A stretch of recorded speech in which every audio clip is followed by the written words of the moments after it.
इस प्रोग्राम का मकसद सरासर सिर्फ मजहबी तरबियत, अखलाकी तरबियत, नज़रियाती तरबियत, समाजी तरबियत और अल्लाह के अहकाम से वाकफियत जो कुरान और सुन्नत के अंदर मौजूद और उम्मत के तसलसल से कर्नन बादल कर्निन एक ज़माने से दूसरे ज़माने तक हम तक पहुँचा, उसकी तबलीग, उसको समझना और अपनी अमली ज़िंदगी के अंदर इस्लाम के कवानीन, दस्तूर और सलीक़ों को लाना और अपनी कब्र व हशर की तैयारी के लिए महज़ रब की रज़ा के लिए ये तमाम काम करना।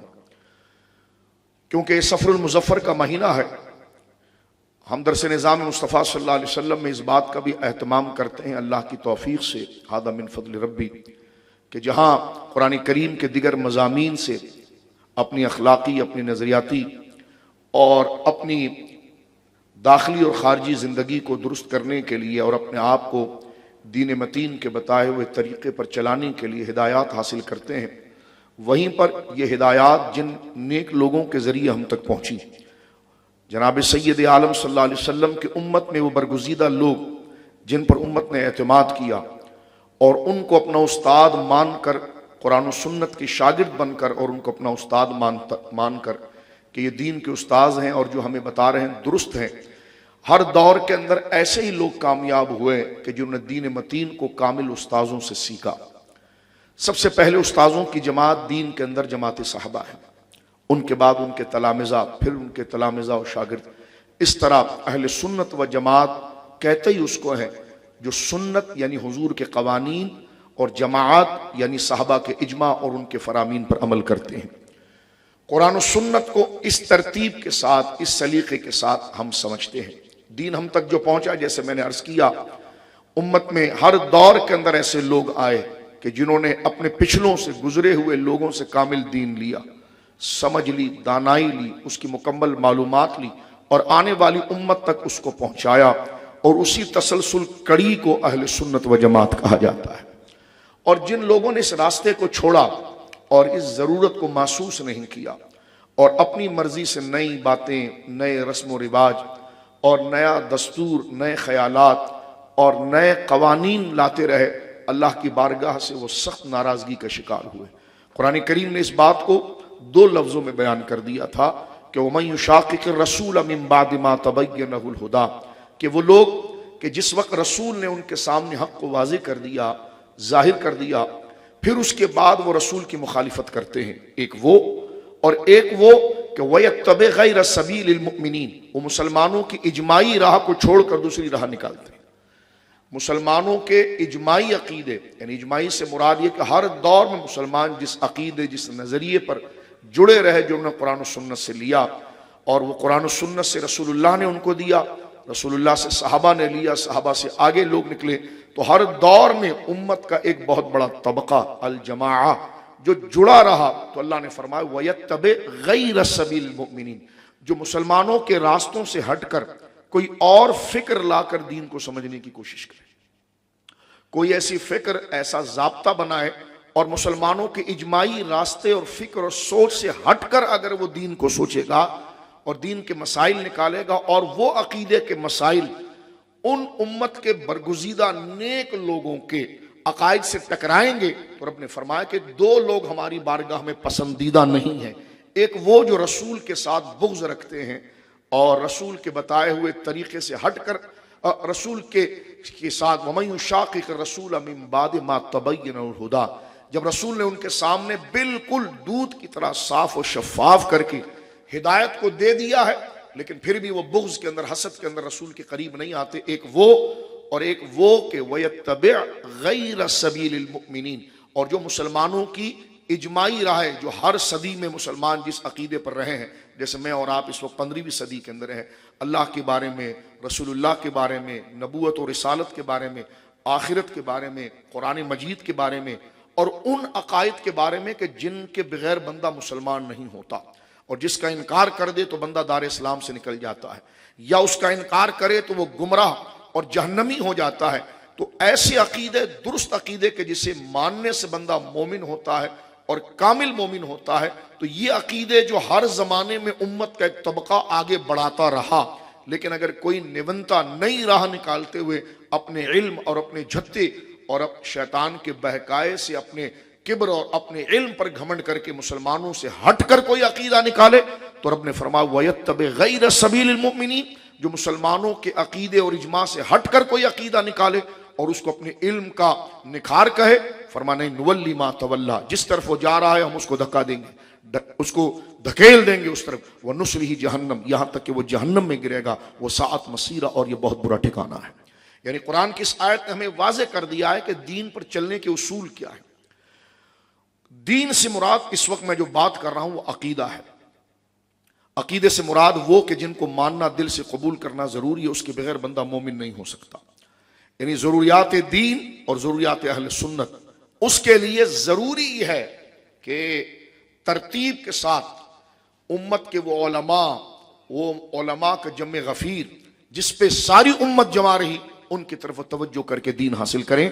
तो आज हम जो आला हज़रत का जिक्र कर रहे हैं, तो पिछलों से ये जो दीन इजमाई शक्ल में आगे बढ़ता रहा, तो 13वीं सदी हिजरी के अंदर जो शख्सियत जिसने इस दीन को उसी अमानत के साथ पिछलों से लेकर आगे बढ़ाया और उसको हर मिलावट और हर किस्म की तहरीफ से बचाकर हमें दिया, उन बड़े बड़े बुजुर्गों के अंदर एक बड़ा नाम इमाम अहमद रजा का है। ये मैंने आपके सामने एक फलसफा पेश किया कि एक ज़रूरत पेश की कि हम इन लोगों को क्यों मानते हैं और इनको मानने की ज़रूरत क्यों पेश आती। इसकी ज़रूरत शरई ज़रूरत है। एक तो मैंने आपके सामने दोराजी कॉलोनी के अंदर जो 4 यार कॉन्फ्रेंस हुई थी उसके मुकदमे में मैं जिक्र किया था, क्योंकि आला हज़रत को समझने के लिए बेस को समझना ज़रूरी। जब आप समझ गए कि आला हज़रत का किरदार क्या है और वो किस मिशन के थे और कैसे नुमाइंदे थे, इसके बाद आपका जहन खुल जाएगा उनको कबूल करने के लिए। उन्होंने इतनी सच्चाई के साथ दीन को आगे बढ़ाया। उनकी सच्चाई की दलील ये थी कि उन्होंने पिछलों से दीन लिया और पिछलों ने फिर अपने पिछलों से लिया, उन्होंने फिर पिछलों से लिया, और वो सहाबा हैं, फिर सहाबा ने हुजूर से लिया। यानी अपनी तरफ से कोई एडिशन अकायद के अंदर नहीं की, बल्कि उन्हीं चीजों को आगे उन्होंने बढ़ाया। हाँ, रस्म और रिवाज के अंदर अगर कोई तशरीह और ताबीर किसी अकीदे के बारे में आई, तो अगर कोई ताबीर उस अकीदे को उस दौर के हवाले से या उस लोगों की उस दौर की इल्मी जहनी सतह के एतबार से, समझ के एतबार से वो तशरीह माकूल थी तो उसको जायज रखा। लेकिन अगर वो ऐसी तशरीह ताबीर थी कि असली अकीदे को गिरा दी थी, तो फिर दलाइल के साथ उसका मुकाबला किया, इस अमानत के साथ काम किया, और आपको अल्लाह ने वो इज्जत और पजीराई दी और मोमिन बंदों के दिलों में आपका वो एतमाद को बहाल किया कि आज अगर कोई खड़े होकर कहे कि मैं इमाम अहमद रजा का मानने वाला हूं, तो दुनिया कहते हैं ये सच्चा आदमी है। और आपकी जात इल्मी खिदमात में और अल्लाह के दीन को आगे पहुंचाने में, क्योंकि आपकी जिंदगी का फैलावा बहुत है इल्म के एतबार से, सादा आदमी उसको कैसे समझ सकता है, तो मैं उसको इन लफ्जों के अंदर ताबीर कर रहा हूं ताकि आप समझ सकें।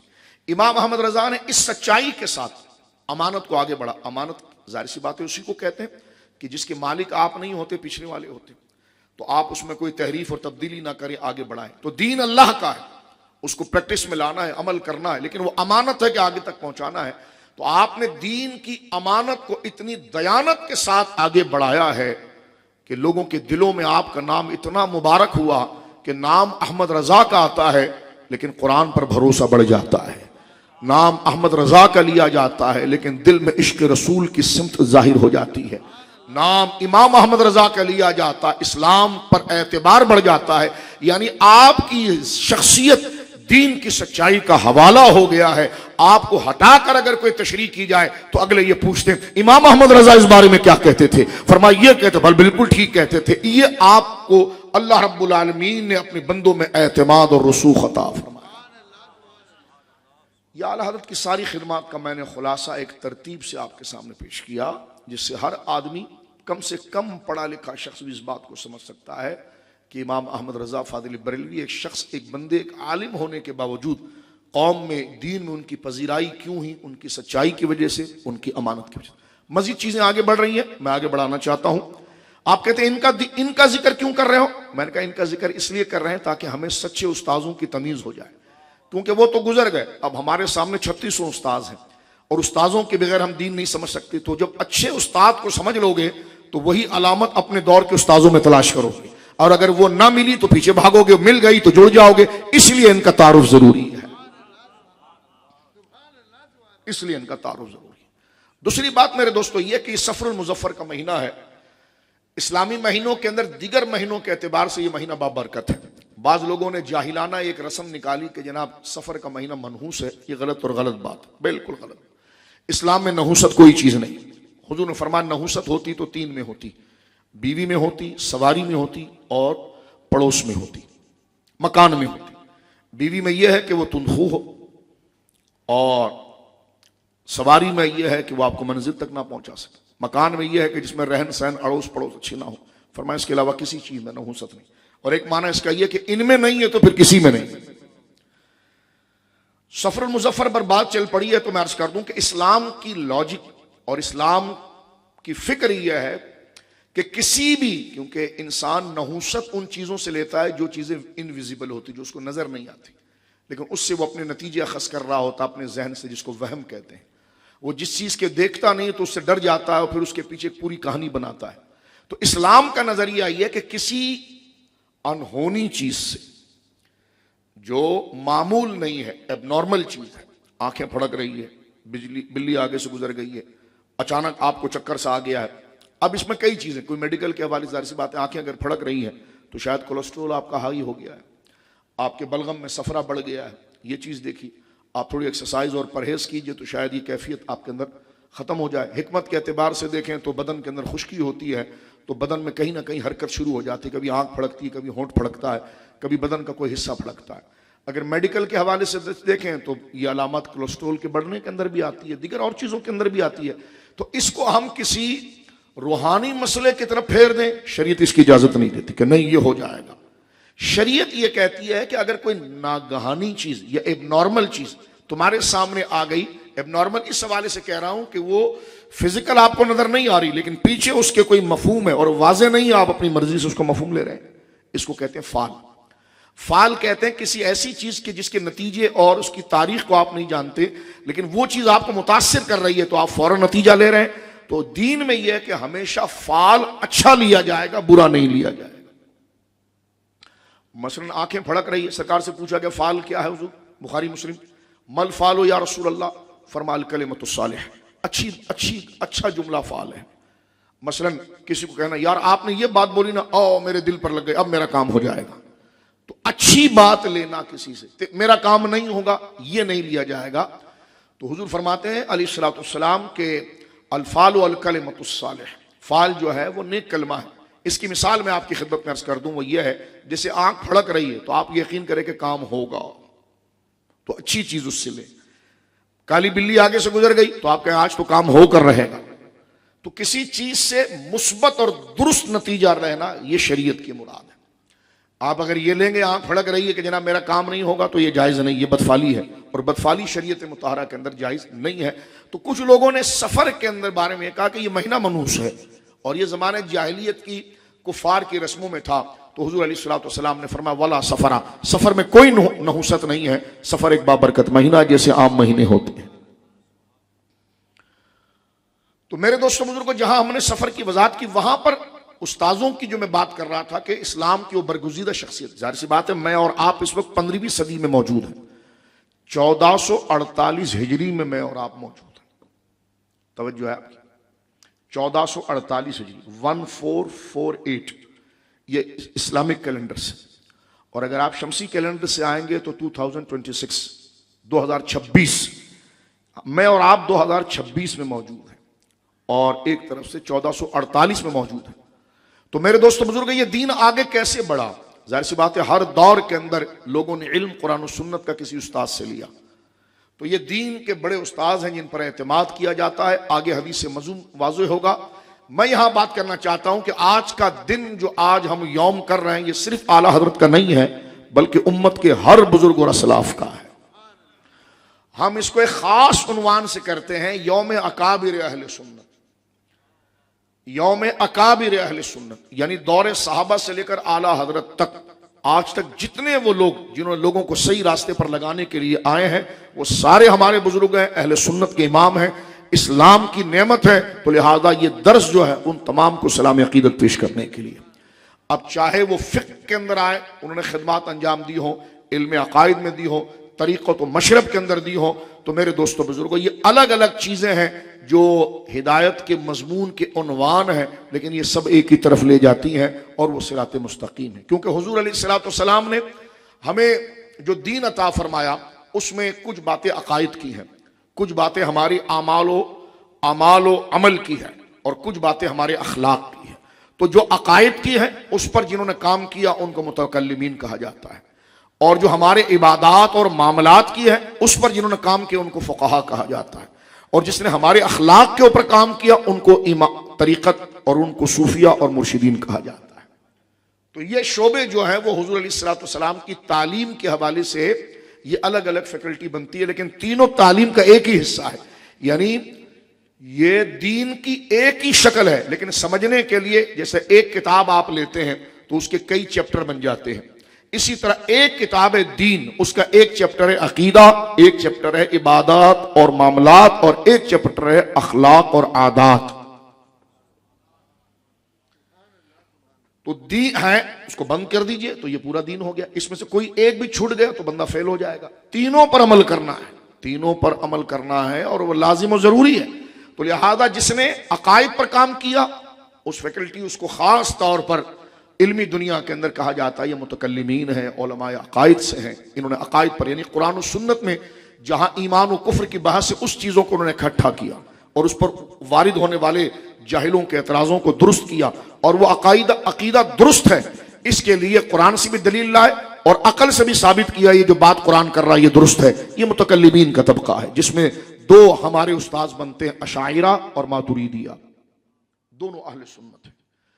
इसी दीन का दूसरा चैप्टर बन जाता है नमाज, रोजा, ज़कात, हज, इबादत, फिर मामलात, निकाह, तलाक, इद्दत, कारोबार, ये मामलात, क्योंकि हमारी शरीयत के दो हिस्से बनते हैं, एक इबादत, एक मामलात। तो जो इस पर काम करते हैं इस फन को फ़िक़्ह कहा जाता है और इनके उस्ताजों को फुक़हा कहा जाता है।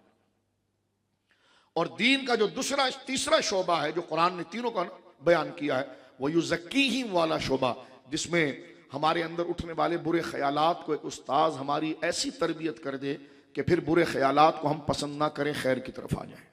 वो कुरान के ऐसे दलाइल हमें सुनाएं, हदीस ऐसे सुनाएं, हमारी अखलाकी तरबियत ऐसी करे, बार बार हमें तंबीह करे ये ना करो ये बुरी चीज़ है। तो वो हमारी ऐसी स्पिरिचुअल और रूहानी तरबियत करे कि हमें झूठ से नफरत हो जाए, सच अच्छा लगने लगे, हमें गुनाहों से नफरत हो जाए, हम नेकी की तरफ आ जाएं। इस नहज पर जो लोग काम करते हैं तो इस शोबे को तरीक़त कहा जाता है और इसको मशाइख कहा जाता है। अब आप देख लीजिए ये चीज़ें उनमें पाई जाती कि नहीं पाई जाती, और अगर नहीं पाई जाती तो सिर्फ नाम है, क्योंकि जनाब सिर्फ उस्ताद बने और उस पर काम न करे। तो अब मैं कहना चाह रहा हूं कि ये जो आज का हमारा यौम है, यौम अकाबिर अहले सुन्नत, मैं डिटेल से इसलिए बयान करता हूं कि आप हजरात दूर दराज से आते हैं, कोई बात मोटी ना रह जाए, आप कहें यार इतना टाइम दिया है। तो मौजू को शुरू करने से पहले एक आम मुसलमान, एक आम इंसान किस तरीके से बातों को समझ सकता है, तो हम आप ही में से है, तो उनकी सतह तक पहुंचते हुए इस इल्मी मजमून को आसान अंदाज में करते हैं ताकि वो समझे अच्छा ये बात थी। वरना कोई इल्मी इस्तिलाह में इस्तेमाल करूं तो वो कहेंगे जना हमें तो समझ में नहीं आया, क्योंकि मैं इस वक्त किसी मदरसे में तो दर्स नहीं दे रहा कि मैं खालिस वो इल्मी टॉपिक को रखूं। मेरे कई सादा भाई मौजूद है जो चाहते हैं कि हमारी छोटी समझ जो है, छोटी समझ मैं जाहिर कह रहा हूं उन उलमा के मुकाबले में, उलमा की समझ बड़ी होती है, या मैं सादे अल्फाजों में समझता हूं। तो मैंने इमाम अहमद रजा की क्या जरूरत है वो मैंने बता दी है। ये मेरी तकरीर जाकर फिर दोबारा सुनिएगा, अल्लाह मुझे और आपको अमल की तौफीक दीजिए। इसको बार बार आप सुनेंगे तो आपको पता चलेगा कि क्या जरूरत है। तो इस वक्त जो मैं बात कर रहा हूं, ये जो सफर का महीना है, इसमें इस्लाम के बड़े बड़े बरगुजीदा लोग जिन्होंने अपने दौर के अंदर इस्लाम को दुश्मनों की शर से बचाया, दुश्मनों के हमले से बचाया, जैसे साहबा ने अपने दौर के अंदर इस्लाम को तलवारों के जरिए, इल्म के जरिए, मुनाफिकों से और इस्लाम दुश्मनों से बचाए। इस तरह आगे चलकर जिस तरह के हम बदतरीन लोगों को जो इस्लाम के दुश्मन हो उनको यजीद से ताबीर करते हैं, और जिन्होंने इस्लाम को बचाया उनको हुसैनियत से ताबीर करते हैं। तो सफरुल मुजफ्फर के अंदर कई बुजुर्गों का उर्स है। अब उर्स किसको कहते हैं? इन उस्ताजों के जिक्र को कहते हैं। उर्स एक टाइटल है, एक उन्वान है कि जब हम इन उस्ताजों का जिक्र करते हैं तो उसको उर्स कहते हैं, जब रसूलुल्लाह का जिक्र करते हैं तो उसको मिलाद व सीरत कहते हैं। तो इसमें तो उलझने की जरूरत नहीं है कि जनाब ये उर्स क्या होता, तो मैंने बता दिया उर्स क्या होता। इन उलमा, इन बुजुर्गों के जिक्र का टाइटल, उन्वान, हवाला, आप जा रहे हैं जी, कहां जा रहे हैं? दीन सीखने। भाई दीन का कौन सा मौजू सीखने जा रहे हैं आप? तो एक हवाला तो उसका होना चाहिए। तो उर्स का माना है कि इन्हीं बुजुर्गों से जिन्होंने अमानत के साथ दीन को आगे पहुंचाया है, तो इनका जिक्र जिस महफिल में किया जाता है उसको उर्स कहते हैं। जहां इबादात का जिक्र किया जाता है उसको दरस फिक़ह कहते हैं। और जहां पर जनाब रसूलुल्लाह की फ़ज़ाइल का जिक्र किया जाता है उसको दरस मिलाद कहते हैं। और जहां सरकार की तालीमात सिखाई जाती है उसको दरस सीरत कहते हैं। ताकि हमें फौरन उस टाइटल के जरिए नीचे उन्वान समझ में आ जाए कि बात क्या होगी और क्या क्या चीजें हम सीखेंगे। तो आज जो उर्स आला हजरत रखा गया है, इससे मुराद यह कि ये उम्मत के बड़े बरगुज़ीदा उलमा जिनके जरिए दीन हम तक पहुंचा, उनके हालात को हम पढ़ेंगे। क्यों? क्योंकि हम भी दुनिया में रहते हैं, जैसे उन्होंने दुनिया गुजारी ऐसे हमने भी गुजार रहे हैं। तो हालात उनको भी जनाब दुश्मनों का साथ होगा, उनको भी दोस्त मिले हुए होंगे, उनको भी बीमारियां होंगी, उनके भी वालिदैन होंगे, उनके भी औलाद होंगी, उनके भी उस्ताज होंगे। उनका भी बचपन गुजरा, उन्होंने बचपन में इल्म कैसे हासिल किया, उनके लिए भी बड़ी परेशानी होगी, लेकिन फिर भी उन्होंने हक का रास्ता ना छोड़ा। तो उनके अहवाल इसलिए बयान किए जाते हैं ताकि हम अपनी जिंदगी के अंदर जो खाली गैप है अच्छी आदतों से भरना शुरू कर दें। इसलिए फरमाया सिरातल लज़ीना अनअमता अलैहिम, चलो उनके रास्ते पर जिन पर इनाम हुआ है। तो उनकी जिंदगी को पढ़ने की वजह क्या होती है? वो कुरान ने जो जिक्र किया, वकुल्लन नक़ुस्सु अलैका अंबाइर रसूल, हबीब हम आपको सारे गुजरे हुए रसूलों का किस्सा सुनाते हैं। क्यों? इसलिए कि उन किस्सों के जरिए आपको हम समझाते हैं कि ऐसे वाकयात पहले भी गुजरे हैं। तो यहां पर जुनैद बगदादी फरमाते हैं, अल्लाह वालों का जिक्र जो आगे बताया जाता है कि उनके शब रोज, एक तो उनकी करामात है, लेकिन उनकी बड़ी करामत यह कि इसी दुनिया में रहते हुए उन्होंने अपने आप को दीन के साथ कैसे वाबस्ता रखा। कम खुराक थी, कम आमदनी थी, गुर्बत भी थी, परेशानी भी थी, सियासी हालात भी खराब थे, इस्लाम दुश्मन अपने पंजे और नाखून निकाल कर इस्लाम को नोच भी रहे थे, लेकिन उसके बावजूद उन्होंने खुद को और दूसरों को कैसे बचाया। तो उनकी बायोग्राफी पढ़ी इसलिए जाती है ताकि हमारे लिए रहनुमाई हासिल हो जाए। क्योंकि इंसान फितरतन तारीख और तकलीद पसंद होता है, सलाहियत सारी होती है, लेकिन किसी के जरिए सीख कर उन आदतों की तरफ चलता है। तो और उसका एक मकसद ये होता है। तो सफरुल मुजफ्फर के अंदर इसी तरतीब के साथ बात को आगे समझ लीजिए। आज हम बिल्कुल सादे अंदाज में आपसे गुफ्तगू कर रहे हैं। इसमें एक बहुत बरगुज़ीदा हस्ती जिन्होंने अपने दौर के अंदर इस्लाम की बड़ी खिदमत की और लोगों को हिदायत की तरफ लाया, कुफ्र और शिर्क और बिदआत से निकाल कर उनके दिलों के अंदर अल्लाह रसूल की मोहब्बत पैदा की, उनको बताया कि तुम पैदा किस लिए हो, अल्लाह रसूल की इताअत के लिए, उनको असल मंजिल बताई। और जब वो लोग उनके पीछे चले तो अल्लाह ने उनकी कब्रों को भी गुले गुलजार कर दिया, आखिरत में भी उनको बख्श दिया। ये उम्मीद के साथ उनमें एक बहुत बरगुज़ीदा शख्सियत जिनका वजूद मसूद इसी पाक सर जमीन पाकिस्तान के अंदर मौजूद है, लाहौर की धरती पर आराम फरमा रहे हैं, जिनका मुक़द्दस नाम हुज़ूर शेखुल मशाइख सैयदुस सादात इमाम रब्बानी सैयदुना अली बिन उस्मान अल हजवेरी अल मारूफ दाता गंज बख्श अली हजवेरी रहमतुल्लाह तआला। उनकी जिंदगी पढ़िए किस तरह उन्होंने अपनी 65 साल की जिंदगी, 65 साल 65 साल जिंदगी, 400 में पैदा हुए, 465 में इंतकाल फरमाया। पढ़कर देखिए तो आपको खुद आ जाएगा, अरे मैं ये हालात तो मेरे साथ भी होते हैं। वो कैसा सोते थे, कितना सोते थे, कितना खाते थे, नमाजें कैसी पढ़ते थे, बीवी बच्चों के साथ गुजर बसर कैसे होता था। ये सारी जिंदगी का जो दस्तूर और चलन है, उनमें एक शख्सियत हजरत दाता साहब रहमतुल्लाह तआला, मशहूर शख्सियतों का नाम। अगर आप माजी करीब में थोड़ा पीछे चले जाएं, 500 साल पहले, यानी 10वीं सदी हिजरी में, यानी 1000 साल हुजूर को पर्दा फरमाने के हो गए हैं और ये 1000 साल दाखिल हो गया। तो एक मुगल बादशाह जिसका नाम अकबर था, उसने लोगों को कहा कि 1000 साल मुकम्मल हो गया है, इसका मतलब दीन मुकम्मल हो गया है। अब आगे जो दीन चलेगा वो मेरे साथ चलेगा, मेरी तशरीह पर चलेगा। किताबों में यह भी लिखा कि उसने सिक्का इजाद किया था जिस पर लिखा अकबर जल्ला जलालुहु, तो अस्तगफिरुल्लाह, क्योंकि ताकत उसके पास थी। ताकत वाले के सामने कौन गर्दन उठा सकता है, कौन उसके रास्ते को रोक सकता है। तो वो इतना आगे बढ़ा, क्योंकि चमचे और चापलूसी करने वाले हर दौर में मिल जाते हैं, वो उसको थोड़ा दीन का तड़का भी दिया करते थे। यहां तक कि उसने जनाब बाज़ उलमा ने यह भी लिख दिया कि उसने नबूवत का भी दावा किया। उसने दीन के साथ ये खराबी की कि हिंदुओं को पूरा रास्ता दिया, मुसलमानों के रास्ते को रोका, मस्जिदों को हिंदुओं की मंदिरों में कन्वर्ट किया गया और बेशुमार फसाद हुआ। उस वक्त ऐसे था कि भाई बादशाह है, अकबर कितना जबरदस्त बादशाह, ताकतवर था, आप पढ़ कर देखे हैरान हो जाए। कोई हिंदू राजा उससे लड़ नहीं सकता था, तो मुसलमान गरीब फकीर क्या उलमा उससे लड़ते। लेकिन एक मर्द हक जिसका नाम अहमद था, सरहंद की सरजमीन पर वो पैदा हुए। नसबी वजाहत वो फारूक आजम से रखते थे। हजरत फारूक आजम रदी अल्लाह अन्हु के 28वीं पुश्त के अंदर वो बेटे थे। नाम उनका अहमद था। अल्लाह ने वो शऊर, वो जलाल, वो मर्तबा अता फरमाया। 19 साल की उम्र में सारे इल्म से वो फारिग हुए। जब उन्होंने आंख खोली तो अकबर अपनी ताकत के जरिए इस्लाम के कानून को बदल रहा था। आपने अपनी जिंदगी की पहली किताब इस बात नबूवत शान मुस्तफ़ा और शरीयत मुस्तफ़ा के ऊपर लिखी। और उस दौर के अंदर इस्लाम और अहले सुन्नत के खिलाफ, जिनको बादशाह अपने पैसों से जिन फिरकों को आगे उठाकर गुमराही फैला रहा था, अपनी जिंदगी के अंदर उस शख्स ने बादशाह की शौकत की। गोया के मेरे दोस्तों बुजुर्गों, ये समझ लीजिए कि उसको पाश पाश करके रख दिया। लोगों के अंदर शऊर बेदार की एक तहरीक खड़ी हो गई। 1 से 2 बने, 2 से 4 बने, 4 से 5 बने, यहां तक कि अल्लाह ने रूहानियत और तालीम का वो मकाम दिया कि अकबर के खुद वजीर आपकी इल्मी तासीर से मुतासिर होने लगे। और हाल ये हुआ कि अकबर आपकी जिंदगी में मर गया, उसका बेटा जहांगीर आया। जहांगीर ने आप पर जुल्म सितम बड़े किए, आपको गवालियार की जेल में 3 साल नजर बंद किया। लेकिन उसके बावजूद आपकी तहरीर, आप जेल में होते, कहीं भी होते, लोगों को, वजीरों को, बड़े बड़े हाकिमों को खत लिखकर बात करते, ये तुम क्या कर रहे हो। आपके उन्हीं खतूत, खत को अरबी जबान के अंदर मकतूब कहते हैं, और आपके वो खतूत जो तकरीबन 500 से ज्यादा हैं, उसको मकतूबात कहा जाता है। आज आपकी मुबारक किताब मकतूबात इमाम रब्बानी के अंदर वो मौजूद है। किसी आलिम ने अगर गलत बात की, आपने तहरीर लिखकर उसकी इस्लाह की। अकायद के बारे में, आमाल के बारे में, इस्लामी सियासत के हवाले, दौर के हवाले से वो मकतूबात शरीफ मौजूद हैं। और हाल ये हुआ कि जहांगीर के खिलाफ उसी के वजीर हो गए। और जहांगीर फिर खुद आया और हजरत से माफ़ी मांगी, और माफ़ी मांगने के बाद ये वादा किया कि मैं शरीयत के खिलाफ कोई काम नहीं करूंगा। और उस सदी के अंदर इस्लाम कैसे बचा। शाह मुहद्दिस देहलवी कहते हैं कि शेख अहमद सरहंदी, जिन्हें हम इमाम रब्बानी या मुजद्दिद अल्फसानी के नाम से याद करते हैं, कहते हैं आज जो 15वीं सदी के अंदर मस्जिदों के मीनारों पर अजानें गूंज रही है और मदरसों में काल अल्लाह काल रसूल पढ़ा जा रहा है, लोग दाढ़ियां रख रहे हैं, मस्जिदें भर रही हैं, फरमाइए शेख अहमद सरहंदी का सदका है। अगर वो मर्द हक ना होता तो अकबर पूरे दिन इस्लाम को खत्म कर देता।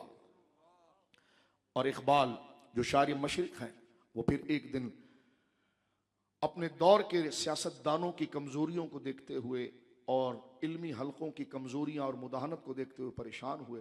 तो कहा एक शेख अहमद सरहंदी का दौर था, ऐसे आलिम हुआ करते थे, ऐसे मर्द हक हुआ करते थे, और वो बरमला हर रुतबे, हर एक का अदब व लिहाज करते, लेकिन सबसे ज्यादा लिहाज वो शरीयत का करते थे, अल्लाह का करते।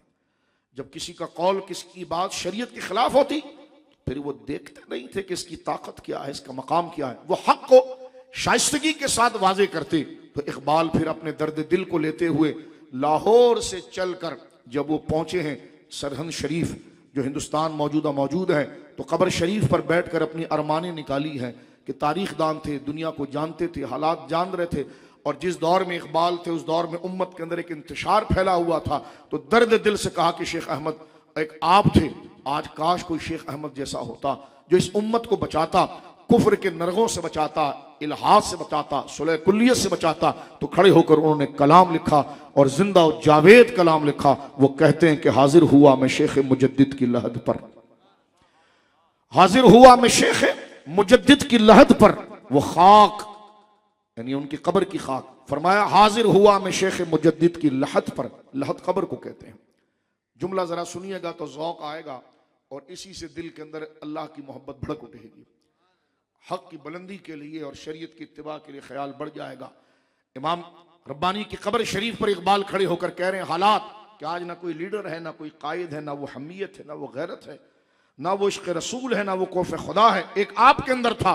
तो फिर वो अपने इस्तिआरा और शायरी अंदाज में इमाम रब्बानी को नहीं सलाम पेश कर रहे हैं। फरमाया आपकी जनाब तो बहुत बुलंद है, मैं तो आपकी कब्र की मिट्टी को देख रहा हूं, वो इतनी शान वाली है। कहा हाजिर हुआ मैं शेख मुजद्दिद की लहद पर, वो खाक के जेर फलक मतला अनवार। बल्कि मतला अनवार तो फलक होता है, क्योंकि नूर आसमान से फूटता है। फरमाइए वो नूर है जो आपकी कब्र की मिट्टी से फूट रहा है। फरमा हाजिर हुआ मैं शेख मुजद्दिद की लहद पर, वो खाक के जेर फलक मतला अनवार, उस खाक के जर्रों से शर्मिंदा सितारे। और वो नूर इतना निकल रहा है इस मिट्टी से क्योंकि इसको देखने के लिए पहले दिल के अंदर पहले नूर होना चाहिए। कहा मुजद्दिद साहब आपकी मट्टी से ऐसा नूर निकल रहा है, उसकी रोशनी ऐसी है कि सितारों की रोशनी भी कम हो रही है।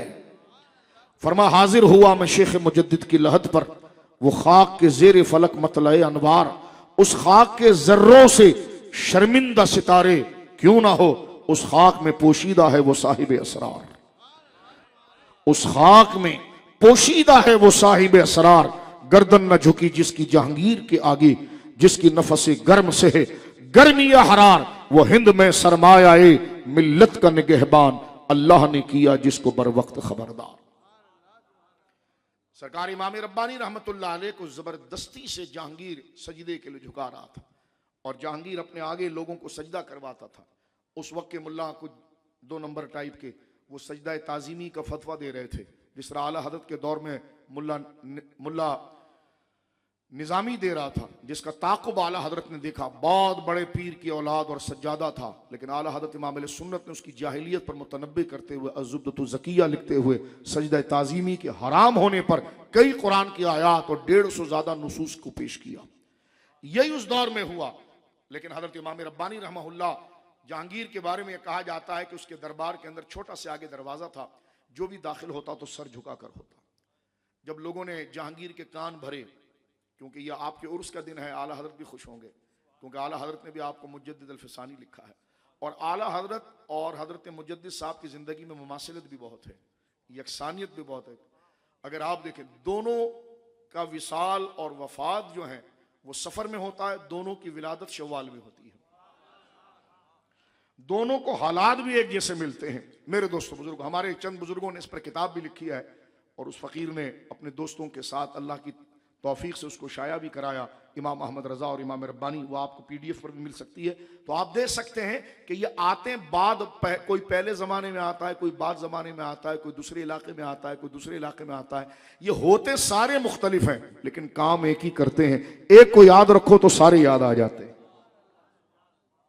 एक को याद रखो। इसलिए मशरब तरीक़त बांटने के लिए नहीं। तो मेरे दोस्तों बुजुर्गों, हजरत इमाम रब्बानी जब दाखिल हुए, जहांगीर का कान भरा गया कि मौलाना एक पीर साहब है, बड़े मुतकब्बिर हैं, वजीर आला के पास नहीं आते, वो गवर्नर के पास नहीं आते, थूकते हैं, तुमको तुम्हारी कोई हैसियत नहीं देते, तुमको चोर कहते हैं। उसने कहा अच्छा ले आओ फिर। और कहते हैं हम देखो कितने अच्छे मौलवी हैं आपके साथ, हमेशा आपके कदमों में पड़े रहते हैं। तो कहा लेकर आओ। लाया गया। तो जब उस दरबार के सामने गेट से हजरत इमाम रब्बानी दाखिल हुए, तो सर की बजाय आपने पाँव को पहले रखा और फिर आप दाखिल हुए। जहांगीर की तरफ से कहा गया कि बादशाह की ताज़ीम के आदाब में से है कि बादशाह को सलाम करने के लिए पहले ज़मीन पर सजदा किया जाता है। इमाम रब्बानी ने फरमाया ये पेशानी अल्लाह के आगे झुकती और किसी के आगे नहीं झुकती। आप खड़े रहे तो फिर उसी वक्त सजाए मौत के लिए 2 सफ़ेद हाथी लाकर खड़े कर दिए गए कि ये शेख अहमद सरहंदी को लिटाकर उनके सर पर पाँव रखेंगे और उनको उसी वक्त ख़त्म कर देंगे। उसी वक्त मुल्ला फजल भागता हुआ आया, दरबारी मुल्ला, और कान में लगा मौलाना ये मौका मुकरा है, और जब वाक़या मुकरा हो, यानी जब गोया कि जान की बन आए तो फिर बंदा कर लेता है। चलो मैं बादशाह को समझा देता हूँ, आप सर नहीं झुका सकते, आप पलके झुकाएं। तो आपने फरमाया मुल्ला जी अगर मेरी पलके झुकेगी, असहाब अजीमत अगर झुक जाएंगे तो उम्मत कहाँ जाएगी। फरमाया ये पलके भी झुकेगी तो खुदा के आगे झुकेगी।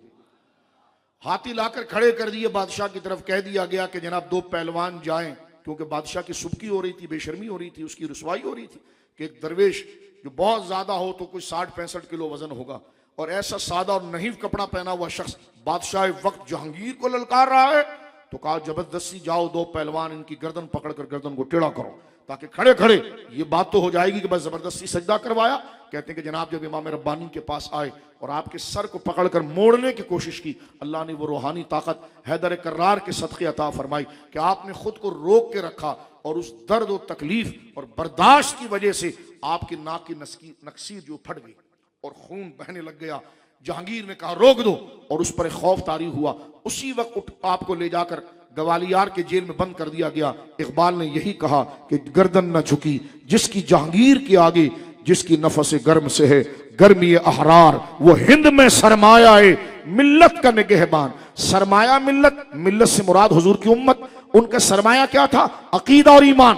तो मुजद्दिद कौन है? फरमा हिंद में वो सरमाया है मिल्लत का निगहबान जिसने उम्मत मुसलमान के अकीदों को बचाया। फरमा हिंद में वो सरमाया है मिल्लत का निगहबान अल्लाह ने किया जिसको बर वक्त खबरदार। तो ये जो मैं आपकी खिदमत में अर्ज कर रहा हूं, इस मुबारक महीने में बड़े मशहूर जो बुजुर्ग हैं तमाम को सलाम है। किसी का नाम मैं ना ले सका तो ये मेरी शूमी किस्मत है, अल्लाह माफ फरमाए कि मैं भूल गया, लेकिन उन तमाम को सलाम। कोई इस पर कोई आगे से कदगन ना बना आपने फला करना फला नाम, मैंने कहा आप नाम लीजिए, मैं सुभान अल्लाह कहता हूं। वक्त मुख्तसर है, मैंने दो हस्तियों का नाम, तीसरी हस्ती मेरे दोस्तों बुजुर्गों इस शख्स इस कर्न के अंदर जिन्होंने बड़े काम सर अंजाम दिए। तो पंजाब की धरती के अंदर होने वाले फितनों के अंदर, क्योंकि उस जमाने में कम्युनिकेशन का गैप कम था, इस पंजाब के इलाके को अगर आप देखें तो इस पंजाब के अंदर, यानी पंजाब से मुराद मुसलमान पाकिस्तान का पंजाब भी और हिंदुस्तान का पंजाब, ये एक अपनी एक रियासत है। इसमें एक बदबख्त शख्स गुरुदासपुर के जिले कादियान के अंदर पैदा हुआ और उसने एक वक्त में आकर अंग्रेजों की कासालेसी करने के बाद झूठा नबूवत का दावा किया। इसी पंजाब से दो हस्तियों ने बड़ा नाम उठाया और सबसे पहले उसके ऊपर गोया के हाथ बढ़ाया और उसका इल्मी ताकुब किया उस झूठे नबूवत का दावा करने वाले मलऊन का। एक तो इमाम अहले सुन्नत हजरत गुलाम दस्तगीर कसूरी रहमतुल्लाह तआला अलैह। कसूर की सरजमीन पर हर बच्चा इस शख्सियत का नाम याद रखे और इनकी बायोग्राफी को पढ़े, इन उलमा को ना भूलो। मैं उस्ताजों की बात कर रहा हूं, इनसे दीन बचा है। आज जो जितनी आसानियां हमारे सामने हुई है, हजरत इमाम गुलाम दस्तगीर कसूरी रहमहुल्लाह, इनके बारे में कहा जाता है कि मिर्जा के खिलाफ सबसे पहले तकफीर का फतवा जिस शख्सियत ने दिया और जिनके शर्फ को, जिनके लिए नामूस रिसालत का ये शर्फ और तमगा उनके माथों पर सजा, वो हजरत इमामुल मुतकल्लिमीन इमामुल मुनाजिरीन, जिसने बावलपुर की सरजमीन के अंदर नामूस रिसालत के झंडे गाड़े और तकदीसुल वकील उसकी दलील है कि रशीद और खलील की खबासत को मट्टी के अंदर मिलाकर रखा। उन्होंने उससे पहले मिर्जा का ताकुब करके उम्मत को बचाया। उनका नाम है इमाम गुलाम दस्तगीर कसूरी रहमतुल्लाह तआला। इंशाअल्लाह वक्त रहेगा मैं अलग से उनके ऊपर पूरा एक प्रोग्राम करने की सादत पाऊंगा। मेरे दोस्तों ये शख्सियत, उसके साथ हजरत कुतुब आलम सैयद पीर महली शाह साहब रहमतुल्लाह तआला अलैह की जात गिरामी क़िबला आलम ने की जो खिदमात है, बिलखुसूस 25 सफर 1901 जिसमें मुनाजरा तय पा गया था लाहौर की सरजमीन पर। मिर्जा ने कहा मुनाजरा होगा और मैं महर अली से मुनाजरा करूंगा, लेकिन मुनाजरा अरबी जबान के अंदर होगा, अरबी जबान के अंदर मुनाजरा होगा। सूरह फातिहा की तशरीह लिखी जाएगी। पीर साहब ने फरमाया और जिसकी अरबी अच्छी होगी वो जीत जाएगा। पीर साहब ने फरमाया अरबी तो गैर मुस्लिम भी पढ़ लेते हैं, इसका जीतने और हारने से क्या ताल्लुक है। चलो लेकिन जो बस पीर साहब ये फरमाने लगे, बस ये हत्ते लगे, जो ये मुतालबा करेगा मानो, बस इसको घेरो और ये सामने आए ताकि बता दिया जाए कि ये शान है खिदमतगारों की, तो सरकार की रिसालत का आलम क्या होगा। जो उनके गुलामों की करामत की ये शान है। ताजदार गोरड़ा ने अहले सुन्नत की तरफ से लाज रखी और अहले सुन्नत की तर्जुमानी फरमाई। 1901 के अंदर मेरे दोस्तों बुजुर्गों ये मुनाजरा तय पाता है लाहौर की सरजमीन के ऊपर और हजरत ताजदार गोरड़ा सरकार पीर महली शाह साहब रहमतुल्लाह अलैह गोरड़ा मुकद्दसा से लाहौर तशरीफ ले आते हैं। जामिया नौमानिया जिसमें हजरत साहब शेखुल हदीस रहे रहिमहुल्लाह ताला, जामिया नौमानिया के अंदर क़याम हुआ। ताजदार गोरड़ा वहां रुके। कहा जाता है कि लाहौर की गलियां ऐसी थी कि जैसे लोगों का सैलाब आ गया हो। बादशाही मस्जिद के अंदर मुनाजरा तय पाया। हजरत पीर साहब रहमतुल्लाह अलैह मुनाजरे से कई दिन पहले ही लाहौर पहुंच चुके थे। मिर्जा की हिम्मत नहीं हुई गुलाम कादियानी मलऊन की कि वो सामने आए और मुकाबला कर सके और गोया के अपनी कोई गुफ्तगू कर सके। तो उसने रात को दीवारों पर चौकिंग करा दी है कि महर अली शाह मुनाजरे से भाग गया। आपने फरमाया मैं तो गलियों से गुजर रहा हूं। फिर बकवास करने लगा, झूठ बोलने लगा मलऊन, कहने लगा मुझको फरिश्ते ने आकर बताया है कि आप लाहौर मत जाइएगा, इसलिए कि महर अली शाह ने पेशावर के पठानों को लेकर आया है, वो तेरी पिटाई करेंगे।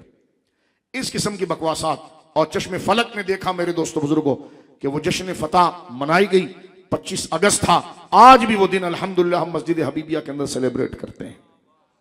ताजदार गोरड़ा रहमहुल्लाह ताला, जिससे ये वो हस्तियां देखें, इनका नाम आने से आपके दिल के अंदर इस्लाम की खुशी और एतबार बढ़ रहा है, इसीलिए इनका उर्स होता है। तो लिहाजा इनके मौजू पर तकरीरें इधर उधर शोर शराबे में ना ली जाए, टू द पॉइंट पैगाम के तौर पर ली जाए कि ये कौन सी हस्तियां थी। ताजदार गोला रहमतुल्लाह अलैह का मकाम और मर्तबा ये है कि आपके खुलफा और मुरीदीन के अंदर ये शानें थी कि इल्म उनके रगो पै के अंदर बसा हुआ था। एक मौलाना हसन साहब थे जिनका इंतकाल 21 या 22 साल की उम्र में हुआ। मिर्जा गुलाम अहमद कादियानी सियालकोट के अंदर बिल्कुल एक कश्मीरी मोहल्ले के साथ एक गैर मुक़ल्लिद की मस्जिद थी, उसमें जुमा पढ़ाता था। तो जब वो जुमा पढ़ाने के लिए बैठा है तो डींगे मारने लगा कि मेरी अरबी सबसे अच्छी है और मैं नबी इसलिए हूं कि मेरी अरबी अच्छी है। माज़अल्लाह। जब ये बातें कर रहा था तो मौलाना हसन साहब एक मदरसे के मुदर्रिस थे और ताजदार गोला रहमतुल्लाह अलैह के मुरीद थे। सियालकोट की बात है कि वो वजू खाने पर आए वजू करने, तो देखा कि मिर्जा जो है वो दरवाजे पर डींगे मार रहा है और अपनी अरबी की तारीफ कर रहा है। तो आपने अपने बच्चे से कागज लिया और एक कलम लिया और एक अरबी में कसीदा लिखा, खड़े खड़े कसीदा लिखा। और कसीदा लिखा गैर मंतूक कलमों से, यानी उन हर कसीदा अरबी में लिखा, बर वक्त लिखा, बरजस्ता लिखा, और लिखा भी उन हुरूफ की मदद से जिसमें नुक्ता नहीं आता। बा को इस्तेमाल नहीं किया, ता को नहीं किया, सा को नहीं किया, जीम को नहीं किया, खा को नहीं किया, जाल को नहीं किया, जा को नहीं किया, शीन को नहीं किया, दात को नहीं किया, गईन को नहीं किया, फा को नहीं किया, काफ को नहीं किया, या को नहीं किया। तो बचे कितने? तो वो जो चंद हुरूफ बचे हैं गैर मंतूक जिस पर नुक्ता नहीं था, उससे बरजस्ता आपको अल्लाह ने इल्म का ये मकाम दिया था। लिखा और अपने शागिर्द को कहा कि मिर्जा को कहे कि सिर्फ इसका मतलब तलफ्फुज करके दिखा दे। कहते हैं कि मिर्जा के सामने जब पर्चा फूट आया तो अपने रुमाल से अपने सर का पसीना खत्म ही नहीं हो रहा था, जैसे कोई बाल्टी का पानी सर पर जा रहा है, इतना घबराया। तो ये वो उलमा थे कि जिन्होंने रसूलुल्लाह सल्लल्लाहु अलैहि वसल्लम के नामूस और खत्म नबूवत पर पहरा दिया। ये मैं चंद उलमा के नाम ले रहा हूं, आपने खाल खाल कम सुने होंगे। हजरत मौलाना हसन साहब रहमहुल्लाह ताला 1902 में आपने विसाल फरमाया और ये हजरत इमामुल मुनाज़रीन हजरत करमुद्दीन दबीर रहमहुल्लाह के गालिबन भतीजे भी थे जहलम वाले, जिन्होंने आफ्ताब हिदायत लिखी है राफजियत और कादियानियत के खिलाफ, जिस पर आला हज़रत फादिल बरेलवी रहमहुल्लाह के दस्तखत हैं। तो ये वो उलमा हैं जिनके जरिए इस्लाम आगे आया और इस्लाम मेरे दोस्तों बुजुर्गों हम तक पहुंचा। इस पर तवज्जो करना इंतहाई लाजिम और जरूरी है। आगे मैं बढ़ना चाहता हूं, जरा तवज्जो कीजिए। इन्हीं शख्सियात में आला हज़रत इमाम अहले सुन्नत के बारे में हमने मलफूज में दिगर किताबों में पढ़ा। ताजदार गोला रहमतुल्लाह ताला अलैह की आखिरी किताब सैफ चिश्तियाई है जो मिर्जा के खिलाफ थी। इस पर तकरीर हमारी मुफस्सल मौजूद है, आप देख सकते हैं। 1902 के अंदर आपकी सैफ चिश्तियाई, जिसको आज तकरीबन 100 साल से ज्यादा हुआ, किसी मिर्जवाड़े के अंदर यह जुर्रत नहीं है कि उसकी एक सतर का जवाब लिख सके। मिर्जा के तमाम इस्तदलाल की आपने बखियां उखेड़ के रख दी। यह किताब बरेली शरीफ आला हज़रत के पास पहुंची। आला हज़रत का विसाल क्योंकि 1921 में हुआ है, तो यह किताब आला हज़रत के पास पहुंची। यह लिखा गया सही सनद के साथ कि कुतुब मदीना मौलाना ज़ियाउद्दीन मदनी रहमतुल्लाह ताला अलैह ये फरमाया करते थे कि ये किताबें जब आला हज़रत के पास पहुंची तो आला हज़रत इमाम अहले सुन्नत इस किताब को उठाकर पढ़कर बहुत खुश होते थे और फरमाते थे सैयद साहब ने कमाल का इस्तेदलाल किया है। तो ये इन बुजुर्गों का आपस में एक मोहब्बत का राब्ता था और इन्हीं शख्सियतों के अंदर एक बरगुज़ियत शख्सियत इमाम अहमद रजा खान फादिल बरेलवी नव्वरल्लाहु। तो ये मैंने आपके सामने, क्योंकि उर्स आला हज़रत जगह जगह पर हो रहा है, आप आला हज़रत इमाम अहले सुन्नत की शानों को समात कर रहे हैं, सुन रहे हैं, जाना चाहिए, हर उर्स में शिरकत करें ताकि एक नई से नई बात जय्यद उलमा के मुतालों से, उनकी मेहनतों से हम तक पहुंचता है। लेकिन मैंने एक तालिब इल्म होने की हैसियत से जो एक मफहूम बयान किया है, इस सतह पर के एक आदमी को पता चल जाए कि इन हस्तियों के साथ हमारी मोहब्बत की वजह क्या है। मैं अब इन तमाम बातों को रसूलुल्लाह के हदीस और कुरान की आयतों के साथ लिंक करना चाहता हूं। कुरान करीम में इस बात को जिक्र किया कि ये जो मैंने कहा ना कि ये उस्ताजों की जमात आगे चलती रहती है और दीन की हिफाजत करती है, मैंने सिर्फ आपको चंद सदियों का जिक्र किया है, जिसमें माजी करीब में अगर आप जाएं तो फजल खैराबादी रहमहुल्लाह, शाह अब्दुल हक मोहम्मदी सिद्दीकी, हजारों उलमा हैं और वो सारे हमारे बुजुर्ग हैं कि कैसे आकाओं का बंदा हूं रजा, बोल बाले मेरी सरकारों, क्योंकि दरस निज़ाम मुस्तफ़ा अहले सुन्नत को बांटने के लिए नहीं होता, अहले सुन्नत को जोड़ने के लिए होता है। इसलिए हमारे तमाम बुजुर्ग तमाम का अदब किया जाएगा। अब देखिए कि ये जो मजमून अगर कोई मुझसे पूछे कि मौलाना साहब, शाह साहब, आपने जो बात की है, इन बातों का कोई बयान कुरान में भी है? ये जो आपने फलसफा जिक्र किया, ये तारीख जरूरत जिक्र की, मैंने कहा बिल्कुल है। कुरान करीम जिक्र फरमाता है वलौला दफ़ुल्लाहि नास बअदहुम बिबादिन लफसदतिल अर्द। फरमाया अल्लाह रब्बुल आलमीन ने कि वलौला दफ़ुल्लाहि नास, अगर अल्लाह रब्बुल आलमीन लोगों के ईमानों को बचाने के लिए शर को दूर ना करता, वलौला दफ़ुल्लाहि नास बअदहुम बिबादिन, बाज लोगों के जरिए बाज शर को दूर ना करता तो लफसदतिल अर्द, तो जमीन पर फसाद हो जाता। इसका मफहूम ये समझिए, अल्लाह फरमाता है कि अल्लाह नेक लोगों की जमात को ग्राउंड पर ना उतारता, ऐसे नेक उलमा के चेन और दस्तूर और सिलसिला न चलता और उनके जरिए उनके दौर के अंदर फितना फसाद और इस्लाम दुश्मनी में काम करने वाले फितनों को उनके जरिए, उन नेक लोगों के जरिए अगर अल्लाह दफा और दूर न करता तो लफसदतिल अर्द, तो फिर तो सामने अगर मुकाबले वाला कोई ना होता तो फसाद ही फसाद हो जाता। ये कुरान कह रहा है। ये आयत पूरे 1500 सदी तक नहीं बल्कि कयामत तक के नेक उलमा की खिदमत को सराह रही है और उनके जरिए जो शर दूर होता है, फितना दूर हो रहा है, उसके लिए। और अल्लाह क्या फरमा रहा है, वलौला दफ़ुल्लाहि नास बअदहुम बिबादिन, अगर अल्लाह रब्बुल आलमीन अपने मोमिन बंदों पर करम ना करता, ये मेहरबानी ना करता कि उनके ईमान, उनके अकीदे को बचाने के लिए ऐसे नेक लोगों की जमात उनमें उतारता जिनकी वजह से वो शरीरों की शर से बचते, बदअकीदा लोगों के बदअकीदों से बचते, उनके कुफ्र और इल्हाद से बचते। अगर अल्लाह ये ना करता मोमिनों को ईमानों को बचाने के लिए, इन उलमा, इन नेक लोगों को पैदा न करता तो फरमाया लफसदतिल अर्द, जमीन में तो फसाद ही फसाद हो जाता।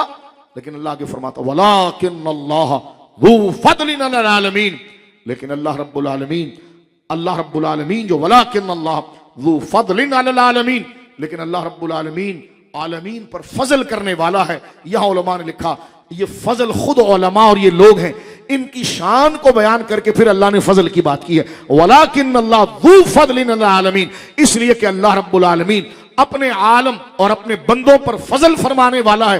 तो वो फजल का जरिया क्या है? यही इमाम रब्बानी, यही शेख अब्दुल कादिर जिलानी, यही गरीब नवाज, यही इमाम अहमद रजा, यही पीर महली शाह साहब, यही सारे उलमा सूफिया अकवाल जिनके जरिए लोग हिदायत की तरफ आए।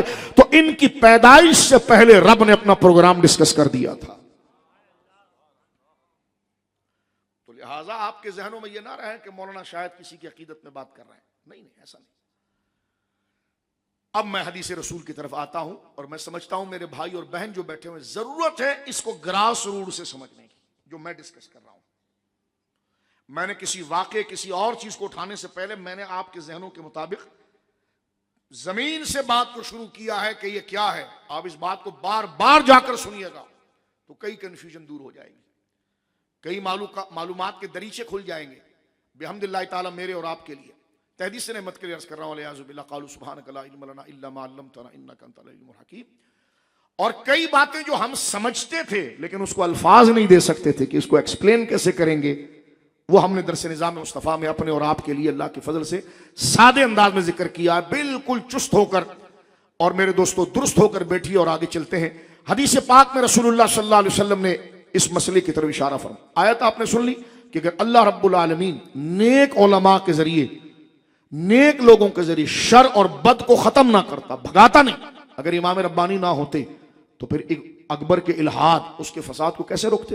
रोका अल्लाह ने है, लेकिन उसका फजल जो जमीन पर नजर आया वो शेख अहमद सरहंद की शक्ल में नजर आया, वो पीर महली शाह की शक्ल में नजर आया, वो इमाम हुर्रियत फजल खैराबादी की शक्ल में नजर आया, वो नजर आया तो इमाम अहमद रजा की शक्ल में नजर आया।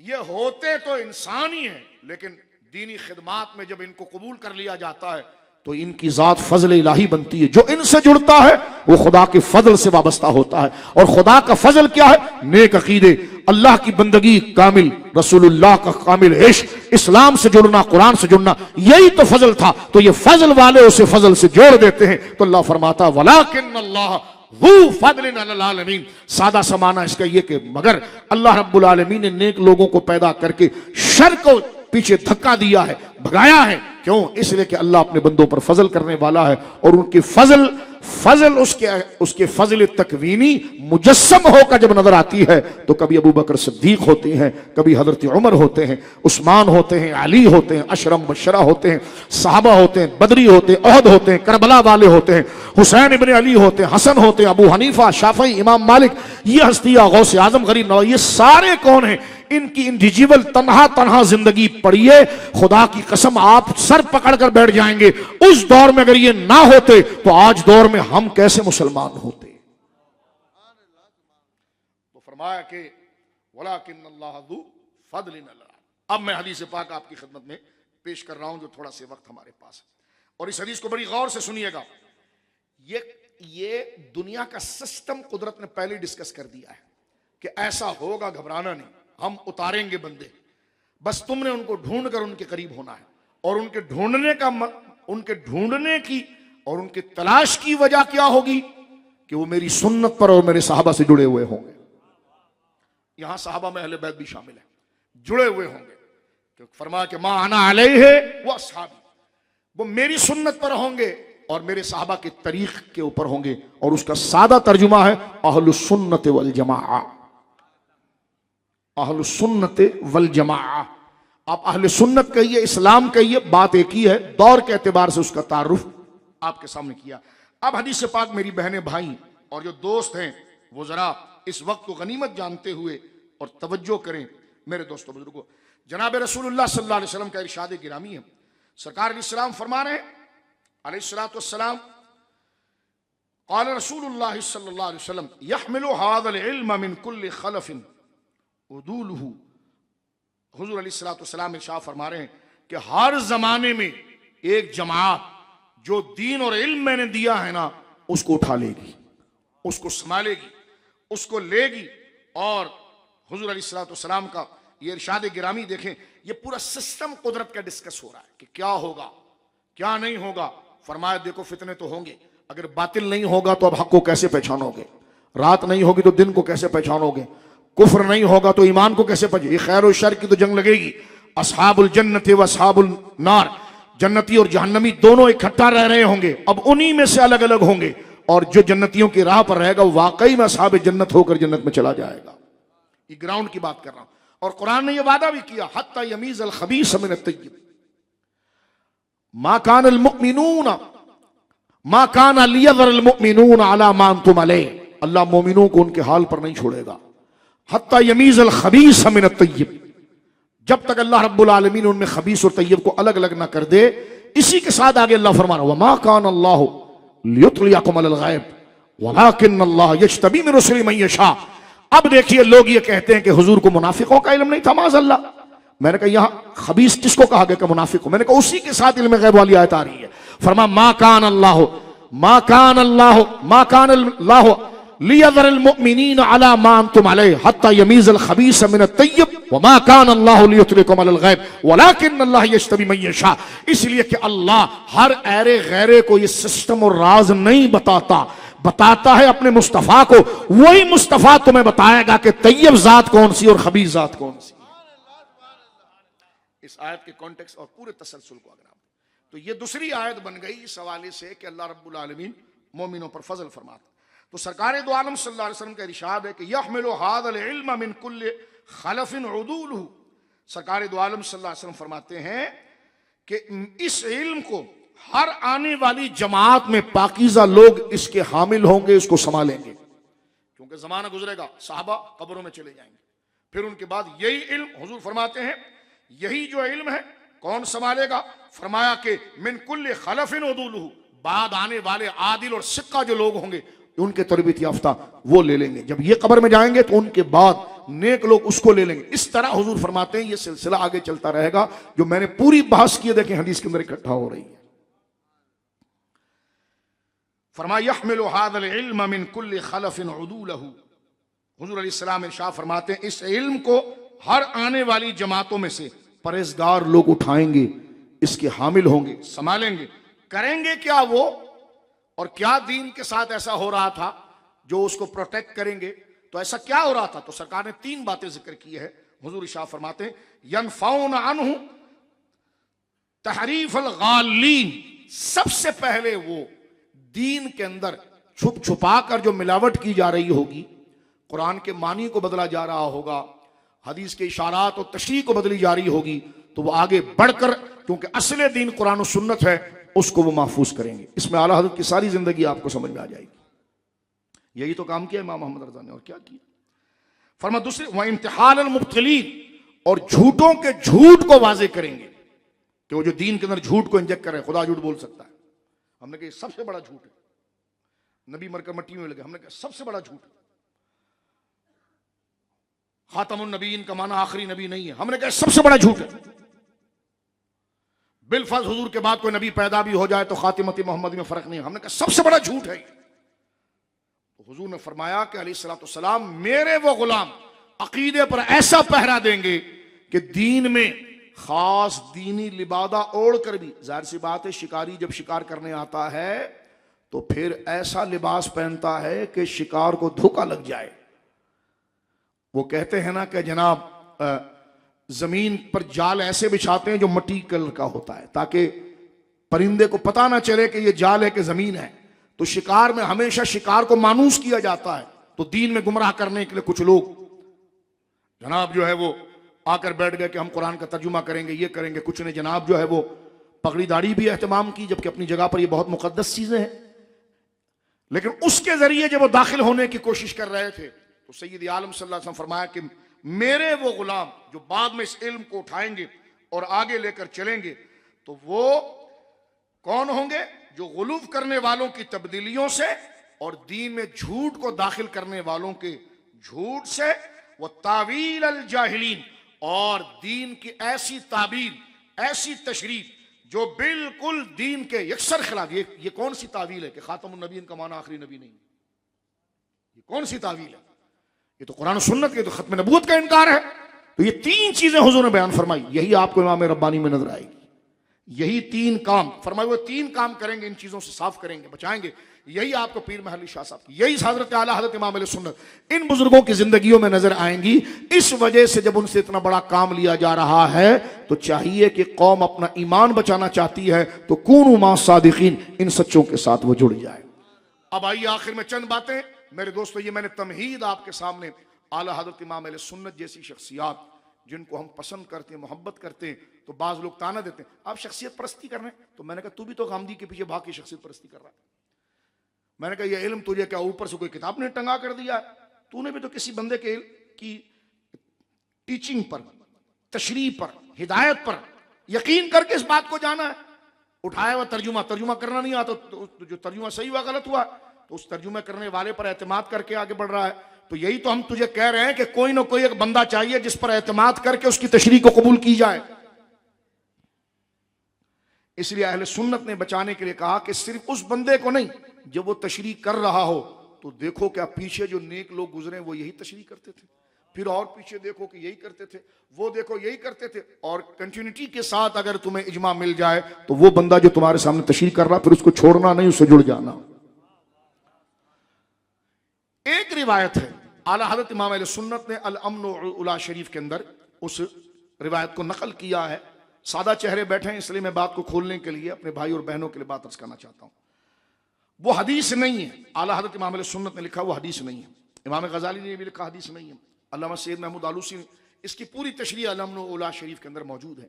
लेकिन कौल ऐसा है जो हदीस की रूह के ऐन मुताबिक है, यानी अच्छी बात है। और वो बात ऐसी है कि उस बात की शाइस्तगी, दुरुस्तगी और उसकी इसाबत दुरुस्तगी जो है बताती है कि माना के सनदन इल्मी उसूल से हदीस नहीं है, लेकिन बात वही है, हुजूर ऐसी बात इरशाद फरमाते थे।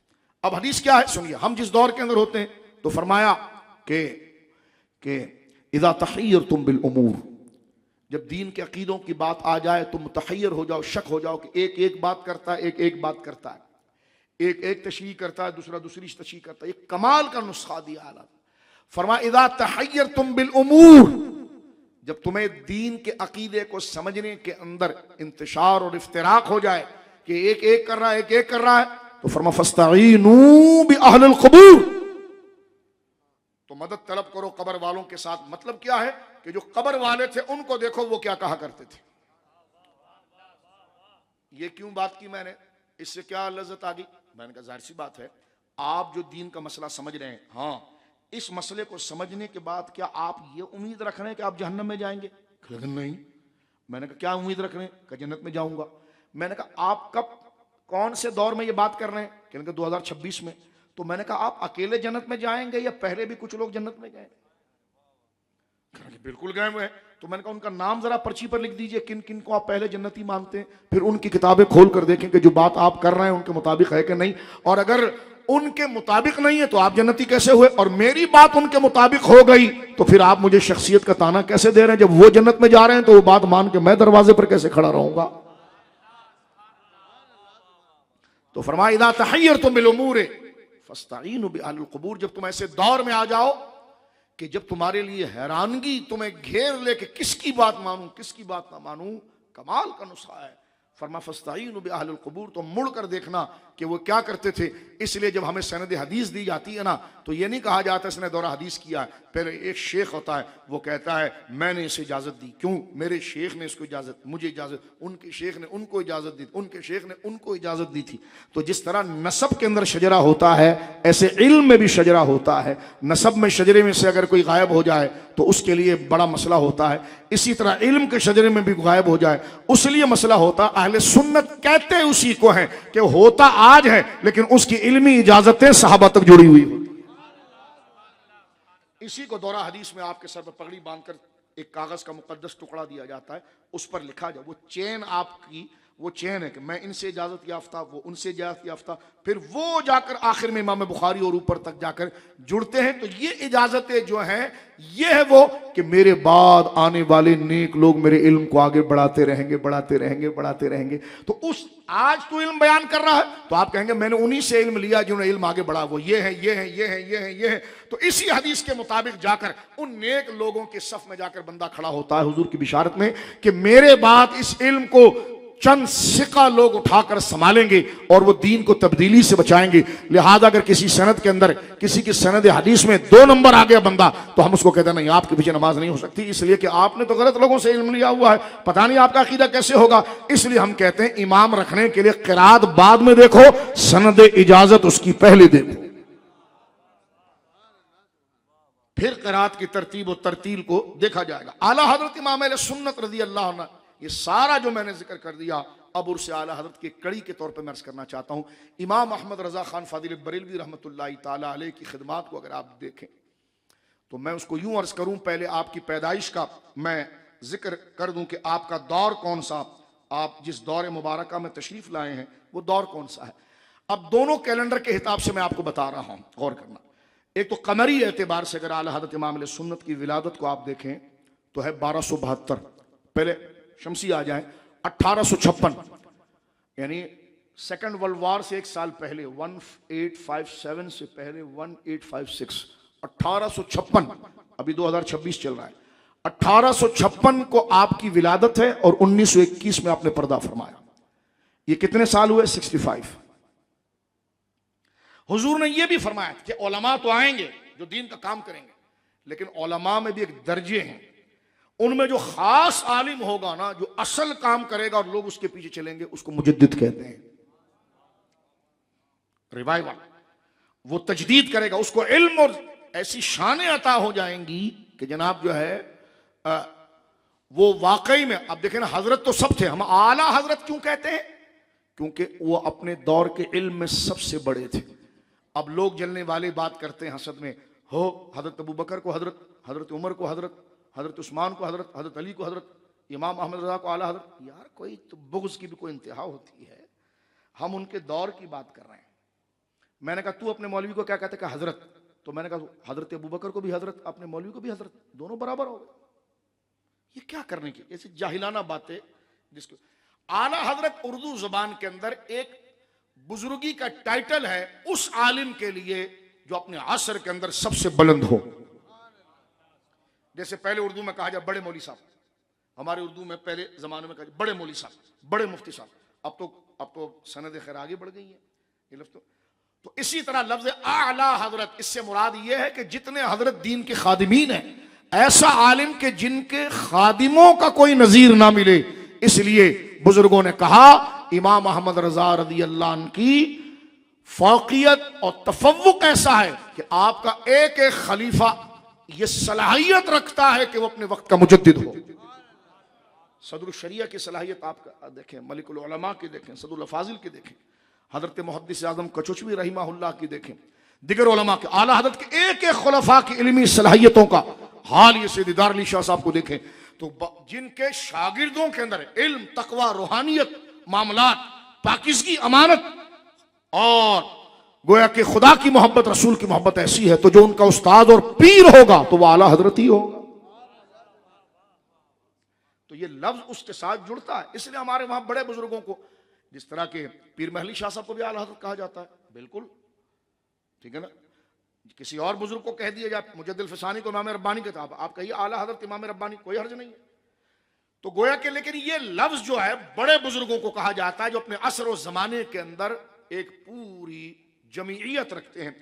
आला हजरत इमाम अहले सुन्नत रज़ी अल्लाह ताला अन्हु, ये लफ्ज आला हजरत एक तरफ इशारा मुजद्दिद की तरफ भी करता है, क्योंकि इल्मी तबकात के अंदर उलमा की जमीयत और उनमें मर्तबे के एतबार से एक ऊंचा मर्तबा है वो मुजद्दिदियत का है। और मुजद्दिद वो आलिम होता है जिसको कुरान और सुन्नत पर पूरा वो हावी होता है, उलूम पर हावी होता है और निज़ाम दीन को मुकम्मल जानने वाला होता, मासूम नहीं होता लेकिन महफूज ऐसा होता है कि वह अपने गिर्द शरीयत के हाले को लेकर चलता है, अपनी पसंद नापसंद को शरीयत के हवाले कर देता है, फिर उससे वो काम होता ही नहीं कि जो मेरे दोस्तों बुजुर्गों गुनाह या नाफरमानी का हो, इसलिए कि उसका मतमा नजर जो है वो शरीयत बन जाती है। अब उलमा की तीन जिम्मेदारी यहां हुजूर ने फरमाई कि मेरे बाद इल्म को उठाएंगे वो लोग जो दीन से झूठ को खत्म करेंगे, तहरीफ को खत्म करेंगे और गुलूब को खत्म करेंगे। इनमें हुजूर ने अबू दाऊद में एक और इशारा दिया, इनका जो कायद होगा वो एक अलग पोजीशन पर होगा, उसकी एक अलग शान होगी, उसके अलग शरायत होंगे। फरमा इन्नल्लाह यबअसु लिहाज़िल उम्मा अला रअस कुल्लि मिअतिन सनतिन मन युजद्दिदु लहा दीनहा। फरमा बेशक अल्लाह रब्बुल आलमीन दीन की हिफाजत के लिए हर 100 साल के सर पर एक ऐसे आलिम को पैदा करेगा, ऐसे मर्द हक को पैदा करेगा, मन युजद्दिदु लहा दीनहा, जो दीन में अब तक जितनी मिलावटें हो चुकी है वो दीन को बिल्कुल साफ सुथरा करके, शफाफ करके, उसकी तजदीद करके आगे बढ़ा देगा। इसी काम को मन युजद्दिदु लहा दीनहा, इसी का इसमें फाइल होता है मुजद्दिद, उसकी तजदीद करने वाला और इल्म को दोबारा निखार कर सामने पेश करने वाला। इसी को हम आला हजरत के लफ्ज कहते हैं। तो आला हजरत कहिए, मुजद्दिद कहिए, बात एक ही होती है। अब इसमें देखें मुजद्दिद के बारे में उलमा ने, इमाम सूती ने लिखा कि मुजद्दिद की शराइत में से ये नहीं कि सिर्फ वो आलिम हो, फरमाया उसकी पैदाइश, उसकी तारीख, उसका जमाना भी इशारा देगा कि ये मुजद्दिद है। एक तो ये कि अपने असर में कोई उसका हम पल्ला ना हो, इल्म में अकायद का इमाम हो, पिछली सारी सदियों उम्मत का वो सच्चा तर्जुमान हो, एक, और फिर वो आएगा 100 साल के सर पर। क्या मतलब? उसे 2 सेंचुरी, 2 सदियों का संगम मिलेगा। एक 100 साल जा रहा होगा, दूसरा 100 साल आ रहा होगा। फरमाइए 2 सदियों के संगम में होगा। और इसको अगर आप दिगर मुजद्दिदीन को देखें, वहां ये शराइत आपको नजर आएगी, आला हजरत में भी नजर आएगी कि अब आप देखें 13वीं सदी खत्म हो रही है। 1272 में आप देख रहे हैं यहां पर कि 19th सेंचुरी जो है 19वीं सदी खत्म हो रही है और आला हजरत पैदा हो रहे 1856 में। 56 से 1900 के दरमियान 44 साल होते हैं, 44 साल। और आपने पर्दा फरमाया 1921 में, यहां 21, तो 21 और 44 कितने हुए? 65।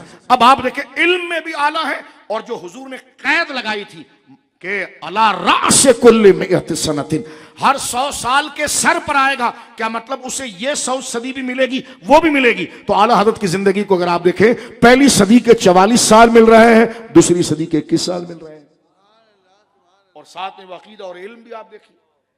ये इस उम्र के एतबार से 65 साल उम्र होती है, 44 साल यानी 1856 से लेकर 1900 है। तो ये जो सेंचुरी खत्म हो रही है इसमें 44 ईयर बनते, 44 साल। 1856 में 44 डालें तो 1900 दाखिल हो जाएगा।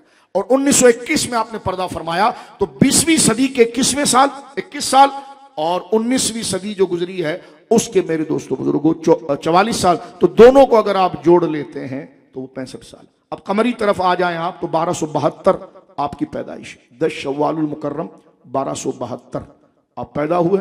विसाल आपने 25 सफरुल मुजफ्फर जुमे के वक्त, हिंदुस्तान के वक्त के मुताबिक 2:38 पर आपने, उस वक्त जिस वक्त इमाम खुतबे में खड़े होकर कह रहा है अल्लाहुम्मा अंसुर उम्मत मुहम्मदिन सल्लल्लाहु तआला अलैहि वसल्लम वजअलना मिनहुम, और इधर रूह परवाज कर रही है। 25 सफरुल मुजफ्फर जुमे का दिन, ऐन खुतबा जुमा के वक्त आपने पर्दा फरमाया 1340, 1272 1340, उधर से 13वीं सदी लग रही है, इधर से 14वीं सदी लग रही है। ये इमाम अहमद रजा की उस शराइत पर जो हदीस में बयान हुआ है ना कि अला रअस कुल्ल मिअतिन सनतिन, हर 100 साल के सर पर आएगा। लिहाजा ये बातें अपने जहनों में रखिए, फिर इसके बाद आगे तहकीक के दरवाजे खोलिए। आला हजरत इमाम अहले सुन्नत की अगर पूरी जिंदगी देखें, 13 साल चंद महीने में आपने फतवा पहला जारी किया और मुफ्ती बन गए आप। फिर अपने वालिद गिरामी रहमतुल्लाह अलैह के पास 11 साल आपने मशाक़ी की और आप मौजूद रहे, पहला मसला आपने दिया। उसके बाद 50 साल आर इफ्ता पर फाइज रहे। आपके उलूम की अगर तादाद आप देखते हैं तो 100 से ज्यादा आपको उलूम पर उबूर था। उबूर सिर्फ ये नहीं कि सर्फ नौ के 2 तालील के कायदे आ गए तो मुजद्दिद बन गए या इल्म सीगा याद कर लिया, ये तमाम उलूम पर वो हावी थे, इमाम थे मेरे दोस्तों बुजुर्गों। और 1000 के करीब किताबें छोड़ी। वो किताबें सिर्फ फतावा रज़विया देखिए कि 22,000 से ज्यादा उसमें फतावे हैं, और एक एक फतवों के अंदर मेरे दोस्तों बुजुर्गों तशरीहात और ताबीरात की जाए तो उससे कई किताबें बनती हैं। फिर आला हज़रत इमाम अहले सुन्नत को अगर आप देखें, जिन लोगों ने आला हज़रत से सवालात किए वो अपने वक्त के कितने बड़े लोग थे, उस वक्त के हालात कैसे थे। आपको अकायद के सवाल पूछे गए, आपने जवाब दिया। आपसे नमाज के मसले पूछे गए, इबादात के मसले पूछे गए, मामलात के मसले पूछे गए, निकाह तलाक के मसले पूछे गए, आपसे सियासियात के मसले पूछे गए, आपसे जमीन की मादनियात के मसले पूछे गए, आपसे साइंसी उलूम के बारे में पूछा गया, आपसे इल्म जफर है, इल्म आदाद है। मेरे दोस्तों 100 से ज्यादा उलूम बनते हैं जो फतावा रज़विया शरीफ के अंदर मौजूद है, जिस पर इमाम अहमद रजा ने कलम उठाया तो फिर ऐसा उठाया कि ना उस पर कोई इजाफा हो सकता था ना उसे कोई कम कर सकता। किताबें हमने घर में बंद करके नहीं रखी है, मार्केट में बिकती है, जाकर उठा लो और पढ़ कर देखो। ये अल्लाह रब्बुल आलमीन ने इमाम अहमद रजा को मकाम व मर्तबा अता फरमाया। लेकिन ये मैं क्योंकि आला हजरत पर जिक्र एक दफा नहीं, इसके लिए तो 40-50 दिन चाहिए कि थोड़ा करके आपके जात मुबारका के मसाइल को बयान करें। मैंने सिर्फ एक सरसरी तारुफ आपके सामने पेश कर दिया। आपका खानदान, इस पर अक्सर गुफ्तगू होती ताजु शरीय के, उस पर कि आप किस खानदान से थे, आपके असातिज़ा, आपका बचपन, आपकी जवानी, उस दौर के खास तौर पर मैं हमेशा अपने ज़ौक़ के लिए बयान करता हूं कि आला हज़रत जिस दौर के अंदर थे, उस दौर के अंदर जितने बड़े बुजुर्ग थे उनका लिंक आला हज़रत के साथ था। इस पर पूरी किताबें आई हैं। आला हज़रत से जिन लोगों ने सवालात पूछे उन पर किताबें आई। मेरे दोस्तों बिल्कुल हिलजुल ना करें, नरम सोफे पर बैठकर भी हिलजुल ना करें, बिल्कुल रहें, थक जाएं घर चले जाएं, तशरीफ ले जाएं, लंगर के वक्त आएं, लेकिन जरा तरीके से गुफ्तगू को सुने। मजलिस के कुछ आदाब होते हैं। या आपके नोट नोटाने वाले नाथखानों की महफिल नहीं हो रही है, इल्म की महफिल हो रही है। जरा तर्जुमा, जरा कोशिश कीजिए, समझिए इस बात को। मेरे दोस्तों बुजुर्गों, ये 1000 किताबें हैं। मैं एक बात आपसे करूं कि अबुल कलाम आजाद ने जब आला हजरत के दौर के अंदर सिर्फ इसको अगर आप पढ़ ले, आला हजरत का रिसाला अल हुज्जा, आपने अपनी वफात से 1 साल पहले इसको मुरतब किया। अबुल कलाम आजाद उस वक्त मिस्टर गांधी के साथ कांग्रेस का सबसे बड़ा लीडर था। मुसलमानों के दिलों पर कब्जा करके उनके अंदर हिंदुआना रस्म उतार रहा था और खिलाफत का उन्वान देकर न जाने क्या क्या बिदआत वह याद कर रहा था। आला हजरत ने ये नहीं कहा कि हम मौलवी लोग हैं, हमें क्या सियासत आती है। आला हजरत ने बंदे तैयार किए, कलम तैयार किया। आला हजरत की अदा ये थी कि अगर कोई शख्स कमजोर इल्म वाला हो, गलत बात कर दे तो फिर आप सिर्फ इस्लाह करते थे, लेकिन अगर कोई कामिल इल्म वाला हो, अपने आप को बड़ा आलिम कहे और फिर अपने इल्म को इस्तेमाल करके धोखा दे, फिर उसी इल्म के जरिए उससे बराह रास्त हो जाते थे। ये इमाम अहमद रजा की गैरत और हमीयत है। यानी आप कहते थे कि मैं तेरी किताबों को मुसलमान कर रहा हूं, तेरे इल्म को मुसलमान कर रहा हूं, कि इस इल्म के जरिए तो कुफ्र की तरफ जा रहा है। मैं ये इल्म कुफ्र, मंतिक जैसा इल्म जो खालिस दुनियावी है, इमाम अहमद रजा ने फरमाया कि फकीर तो मंतिक को भी, फलसफे को भी मुसलमान करता है। यानी खालिस अकली इल्म, उसके अंदर जो खुराफात, जो अकल के खिलाफ है, उसको चुन चुन कर फेंकता है और उसको इस्लाम के लिए दुश्मन नहीं बल्कि इस्लाम के पैगाम की सवारी बना देता है। ये अल्लाह ने, इसलिए अरब के उलमा ने जब आला हज़रत की किताबों को देखा तो हैरान होकर के लगे कि जनाब ये शख्स हुजूर रसूलुल्लाह के मोजज़ों में से एक मोजज़ा है। क्योंकि मोजज़ा उसको कहते हैं जिससे नबी की नबूवत जाहिर होती है। गौसे आजम भी रसूलुल्लाह के मोजज़ा, बड़े वली मोजज़ा, क्योंकि हर नबी अपना मोजज़ा लेकर मज़ार में गया। सरकार के मोजज़ात क़यामत तक रहेंगे, जिनकी वजह से हुजूर की रिसालत जाहिर होगी कि ये शान है खिदमतगारों की।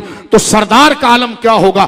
फरमाया ये उम्र देखो, ये बिसात देखो, ये कमजोरी बदन देखो, फिर मालूमात और हिम्मत देखो, तो एक बंदे में इतनी सलाहियतों का जमा होना, तो ये बंदे की तरफ मोजज़े की निस्बत जायज नहीं है। मोजज़ा रसूल का होता है। फरमाया है ये उम्मती, लेकिन बन गया रसूल का मोजज़ा, इसलिए कि जिसने रसूल को नहीं देखा वो शेख अब्दुल कादिर जिलानी को देख ले, वो गरीब नवाज को देख ले, इमाम रब्बानी को देख ले, कुतुब आलम पीर महरली को देख ले, अहमद रजा को देख ले, वो हैरान होगा कि खुदा जब अपने महबूब की शानें बढ़ाता है तो फिर उनके एक उम्मती जो कतरा होता है उसको आफताब बना देता है।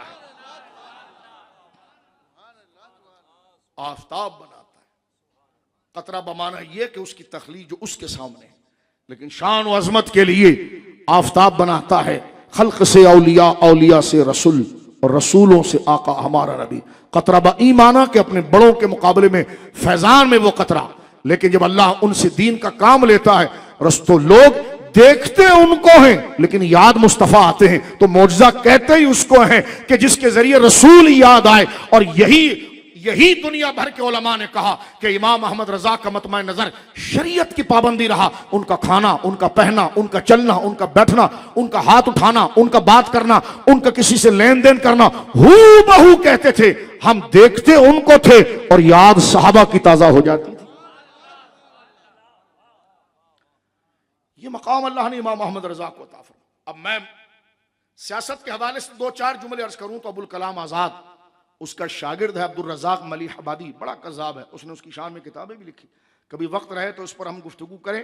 आला हज़रत इमाम अहले सुन्नत के शहर बरेली में आकर उसने जलसा किया। पहले तो आला हज़रत फादिल बरेलवी ने उसकी तहरीक की मुखालिफतें की। उसकी वजह यह थी कि वो जनाब माज़ल्ला नकले कुफर नबाशत रहमान और राम सभी की चलो जी खुश करो अलियाज़ुबिल्लाह, जैसे हिंदू को खुश करने के लिए तो हिंदवाना रस्में आना शुरू हुई। आला हज़रत फादिल बरेलवी ने ऐसी तहरीक का ताक़ुब किया। पहला ताक़ुब की वजह शरई थी। जरा तवज्जो करना, इमाम अहमद रज़ा जैसा मुखलिस बंदा। देखो अबुल कलाम आज़ाद ये चाहता था कि हम हिंदुओं को अपने साथ मिलाकर अंग्रेज को भगाएं। इमाम अहमद रज़ा कहते कि नहीं, जैसे अंग्रेज हमारे लिए वैसा हिंदू है। और यह बात आला हज़रत की साबित हुई। आज देखिए, हमने हिंदू को मिलाकर तहरीक चलाई तो आज हिंदुस्तान में हमारी हैसियत क्या है, और जब दोनों को हटाकर खुद चलाई तो आज यहां पर बैठे हुए। तो इमाम अहमद रजा ये कहते थे अपनी सियासत से कि अंग्रेज भाग जाएगा तो हमें क्या मिलेगा, वही हिंदू का राज होगा। एक हटा दूसरा आ गया। भाई हमारी जबानें अलग है, हमारा रस्म अलग है। जब हिंदुस्तान तकसीम हो रहा है तो फिर हमें अलग खित्ता चाहिए। ये इमाम अहमद रजा के हमें अलग खित्ता चाहिए, क्योंकि हमारे रस्म रिवाज अलग, हिंदुओं के रस्म रिवाज अलग। आज देखे झगड़ा यही हो रहा है कि ये कुर्बानी करता है तो उसके नजदीक माँ है। तो ये इमाम अहमद रजा कहते हैं कि जो हमारे नजदीक कुफर है उसके नजदीक ईमान है, जो उसके नजदीक ईमान है वो हमारे नजदीक कुफर है। तो साथ कैसे रह सकते हैं अगर एक जोड़ कर लाओगे। यह आला हज़रत की फिक्र थी। इसलिए दो कौमी नजरिया जो इमाम रब्बानी ने दिया, हत्ता यमीज़ अल खबीस मिन अत-तय्यब, इमाम अहमद रजा इस पर थे कि देखो जिस तरह अंग्रेज काफिर है उस तरह ये भी है। तो हमें ऐसा खित्ता चाहिए कि जमीन हमारी हो, क्योंकि हमारी अपनी शरीयत है, अपना निजाम है, हमारा खाना पीने का निजाम अपना है। हमारी शरीयत जो हमारे नजदीक हलाल है उसके नजदीक हराम है, जो उसके नजदीक हराम है वो हमारे नजदीक जनाब जो हलाल है वो गाय को हराम समझता, हम हलाल समझते। आज देखिए कितना बड़ा मसला बना हुआ है। तो आला हजरत की फिक्र मेरे दोस्तों ये थी। लेकिन अबुल कलाम आजाद ये कहते थे आला हजरत को कि थोड़ा सा रुक जाइए, हम जो है करते ये हैं कि अंग्रेजों को भगा देंगे और फिर जितना नफा हम उठाना चाहें हम नफा उठा लेंगे। इसमें मैं सिर्फ एक जुमला कहूं जो किसी बुजुर्ग ने लिखा, कमाल का लिखा। देखो, दुनिया से नफा आला हजरत भी उठाना चाहते हैं और अबुल कलाम भी आजाद उठाना चाहता है। नफा उठाने में दोनों एक जगह पर खड़े हैं कि मुसलमानों को नफा पहुंचना चाहिए, हमें नफा पहुंचना चाहिए। तो नफा दुनिया से लेने के आला हजरत भी कायल है, क्यों? बंदों के हुकूक लेने चाहिए। एक जाहिरी बात अर्ज करा, अबुल कलाम भी है, लेकिन दुनिया के नफों के ऊपर ताले लगे हुए हैं। अब वो ताला खुलेगा तो नफा आएगा। अबुल कलाम की सियासत यह थी कि गर्ज और नफसानियत और बेगैरती की चाबी बनाकर ताला खोले, और इमाम अहमद रजा की फिक्र यह थी कि शरीयत की चाबी होगी, उससे सहूलत का ताला खुलेगा, वरना बंद ही रहे। क्योंकि यह वक्ती फायदा होगा, लेकिन बाद में बहुत बड़ा नुकसान हो जाएगा। यही इमाम अहमद रजा की सियासी मुहिमों में अबुल कलाम के साथ एक बड़ी मुखालिफत रही। उसने अपनी तहरीक का नाम तहरीक खिलाफत रखा। आला हज़रत ने पहले नाम पर एतराज किया, फरमा लफ्ज़ खिलाफत आपने मुसलमानों को मुतासिर करने के लिए किया। कहा तो कहा आप क्या कहना चाहते हैं? कहा खिलाफत। आला फरमा कर मुसलमानों को अगर ये टर्मिनोलॉजी खिलाफत की तुमने इस्लाम के लिए ली है तो फिर तुम्हें पूरा इस्लाम को मानना पड़ेगा। इस्लाम में खिलाफत किसी खित्ते की नहीं होती, पूरी जमीन पर होती। एक फिर दूसरा ये कि अगर इस्लामी खिलाफत हो और खिलाफत बने तो उसमें फिर 40 सहाबा से रिवायत है, हदीस मुतवातिरा, जिसका इनकार कुफ्र भी है, कि अगर मुसलमानों की कोई जमीयत और रियासत खिलाफत के नाम पर बने, एक तो उसका खिलाफत का ऐलान आम होगा, दूसरा यह कि जो उसका खलीफा बनेगा वो कुरैश में से होगा, रसूलुल्लाह के खानदान में से होगा। आला हजरत की आखिरी किताबों में 1339 के अंदर लिखी हुई किताब दवामुल ऐश अइम्मतु मिनल कुरैश, आपने 40 अहादीस और सैकड़ों अहादीस को इकट्ठा किया और उम्मत का इजमा बताया कि सरकार दो आलम ने फरमाया कि खिलाफत के मनसब पर जो बैठेगा वो कुरैश वाला बैठेगा। फिर अबुल कलाम ने अपनी दलील के लिए आगे से इब्न खल्दून या इब्न खल्दून जो तारीखदां है उसका हवाला दिया कि अबुल कलाम आजाद ने कि उसने कहा है कि कुरैशियत की शर्त नहीं है। फिर जो आला हज़रत ने गत लगाई इब्न खल्दून की, फरमाया ये मुअर्रिख का अजीब सा मसखरा, इससे शरीयत ली जाएगी। इब्न खल्दून जैसे तारीख साज से हम समझेंगे कि कुरैश की शख्सियत, जहां रसूलुल्लाह के 40 सहाबा हुजूर से हदीस ले रहे हैं, तो जहां हुजूर का कलाम खड़ा हुआ हो वहां अपने दौर का एक मुतज़िली टाइप का जहन का बंदा अगर बात कर दे तो उसको लिया जाएगा। यह रिसाला पढ़ने के लायक 15वीं जिल्द के अंदर मौजूद है। फतावा रज़विया शरीफ की 15वीं जिल्द शुरू इसी रिसाले से होती है, आप इसको पकड़ के देखिए। और मैंने एक जुमला इमाम अहमद रजा की शराफत पर बयान किया। इमाम अहमद रजा दुनिया का ताला शरीयत की चाबी से खोलना चाहते थे, और जितने सवालात आपके जहन में ना ये कर ले तो ये होता है, सबके जवाबात आला हज़रत फादिल बरेलवी ने दिए हैं। और फिर आखिर में अबुल कलाम आजाद ने कहा कि मैं बरेली आ जाता हूं और बरेली में जलसा करता हूं और आप खुद तशरीफ लाएं मेरे जलसे में, और आप तशरीफ लाकर जो मुझ पर सवालात हैं वो वारिद करें। कहते हैं कि जनाब जलसा मुनक्किद हुआ। आला हज़रत उस वक्त, क्योंकि ये आला हज़रत के पर्दा फरमाने के 2 हफ्ते पहले की बात है, 2 या 3 हफ्ते। आला हज़रत फादिल बरेलवी शदीद अलील थे। आपने सदरुल शरिया रहमहुल्लाह, हज़रत बुरहानुल हक जबलपुरी रहमतुल्लाह अलैह, हुज्जतुल इस्लाम अपने खुलफा को भेजा कि आप जाके शिरकत करें और अपनी बात को वाज़े करें। अबुल कलाम आज़ाद ने जनाब मौका दिया कि उलमा बात करें। जब इन्होंने बात की तो सारी अवाम चीख पड़ी कि मामला क्या था। खुद मुअर्रिखीन लिखते हैं कि अबुल कलाम बड़े मजबूत असाब का आदमी था, लेकिन उसके हाथ में राशा तारी हो गया था कि जो दलाइल इन्होंने कायम किए मैं इसका जवाब क्या दूंगा। वो फरमाते थे कि मौलाना आप तंजीम और तहरीक को लेकर चल रहे हैं, लेकिन ऐसा ना हो कि इसके बाद जो खेप तैयार हो वो मुल्हिद हो जाए। अभी आपने मजहब का बज़ाहिर गोया के चस्का लगाया है, लेकिन इसकी बुनियादें बताती हैं कि सिर्फ काम होने के बाद मजहब फिर सामने नहीं रहेगा। तो ये दूर की नजर रखने वाला अपने वक्त का मुजद्दिद आजम और इस्लाम की सरहदों का मुहाफिज इमाम अहमद रजा था। आला हजरत की अगर पूरी जिंदगी को जमा करें तो 3 उन्वान में आती है। हमारे उलमा ने बड़े खूबसूरत अंदाज में उसको जमा किया। पहली चीज तमस्सुक बिद्दीन, आपने शरीयत को बड़ी मजबूती से पकड़ के रखा। हर बात में आप ये कहते थे हुजूर ने क्या फरमाया, शरीयत क्या कहती है, दीन क्या कहता है। आपके फतावे, आपकी जिंदगी, चाहे सियासी तहरीक हो या मजहबी रसूमात हो, या मामलात हो मेरे दोस्तों, और दुनिया से इतनी लालच से दूर रहे कि गांधी को भी अंदाजा हो गया था कि मौलाना अहमद रजा को अपनी तरफ किए बगैर कांग्रेस मुसलमानों पर कंट्रोल नहीं कर सकती। कुछ लोग तो अपने दारुल में बिठाकर उनको जनाब जो है वो बातें यहां तक सही किताबों के अंदर मौजूद है, माज़अल्लाह अबुल कलाम आजाद की तहरीक के अंदर नहुसत सुलह कुल्लियत की यहां तक पहुंची, कहने लगे आपकी, गांधी से कहने लगे आपकी गुफ्तार तो ऐसे जैसे वही कुरानी है। ये ऑन द रिकॉर्ड चीजें हैं, मौजू मेरा सियासत का नहीं है, वरना आप कभी सियासत और इमाम अहमद रजा के उन्वान से दीगर बुजुर्गों के मकाले पढ़ें तो आपको ये पता चलेगा। तो ये खराबियां थी, ये कैसी सियासत थी जिसमें मजहब को हिंदू के चरणों में डाल दिया जाए। इमाम अहमद रजा वो गैरतमंद था कि भूखा मर सकते हैं लेकिन इस्लाम को झुकने नहीं देंगे हम। ये उनकी हमीयत थी, ये उनकी गैरत थी, और ये वही काम था जो इमाम रब्बानी ने अकबर के सामने किया था। अबुल कलाम उस वक्त अबुल फजल वाला काम कर रहा था कि कान में आकर कह रहा था इमाम रब्बानी को नजरें झुका दे। यही कैरेक्टर आगे अबुल कलाम आजाद के नाम पर है। उधर इमाम अहमद रजा से पहले 400 साल पहले इमाम रब्बानी कह रहे नहीं, पलखें भी नहीं झुकेंगी। यही कैरेक्टर आगे चलकर इमाम अहमद रजा की शक्ल में आ रहा है। लिहाजा ये एक ही फिक्र के लोग होते हैं, दीन की अहया करने वाले। बोलिए सुभान अल्लाह। इमाम अहमद रजा फाजिल बरेलवी नव्वरल्लाहु मरक़दहू की जिंदगी का खुलासा मेरे दोस्तों बुजुर्गों तवज्जो से कीजिएगा। मैंने आपके जहनों के मुताबिक चंद उन्वानात को इधर उधर से जमा करके यानी उसके टॉपिक को छेड़ा है ताकि आप हर जाविये से इस कीमती शख्सियत की खुशबू को पाएं और इनका एतराफ किए बगैर ना रह सके।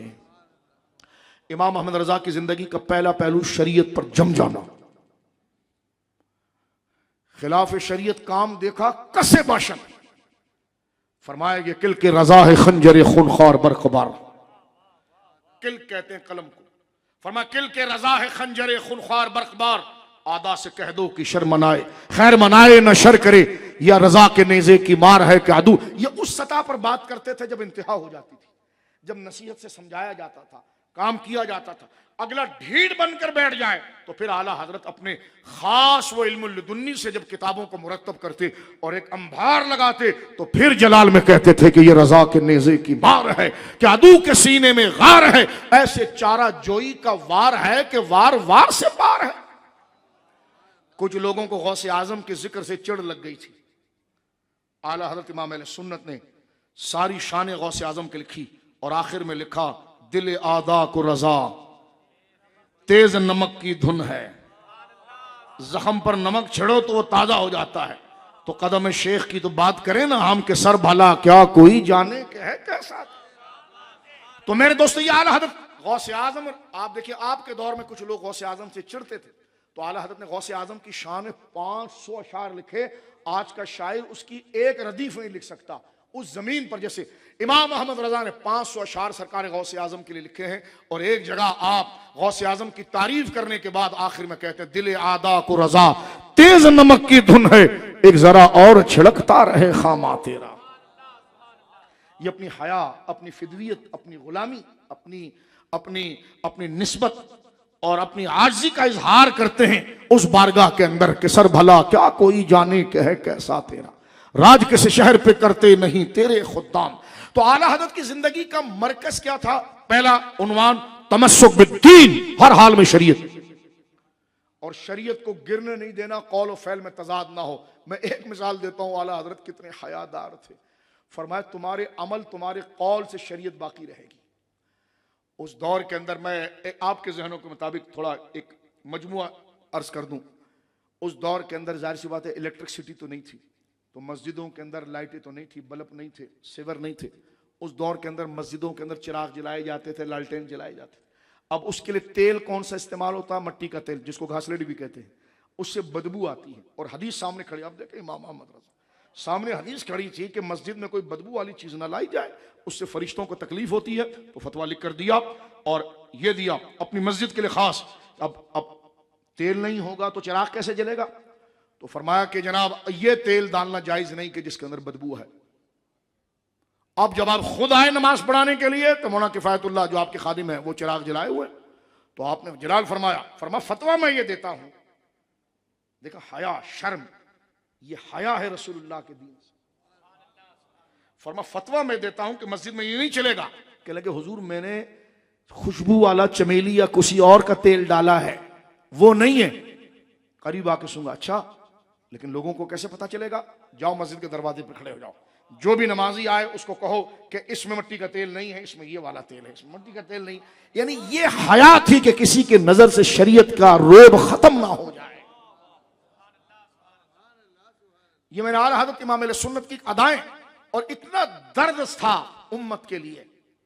हाफजा तो ऐसा बेमिसाल आला हज़रत का, वो खुद एक करामत है। हमने सरकार ताजुल शरीयह को उनकी औलादों को देखा रहीमहुल्लाह ताला।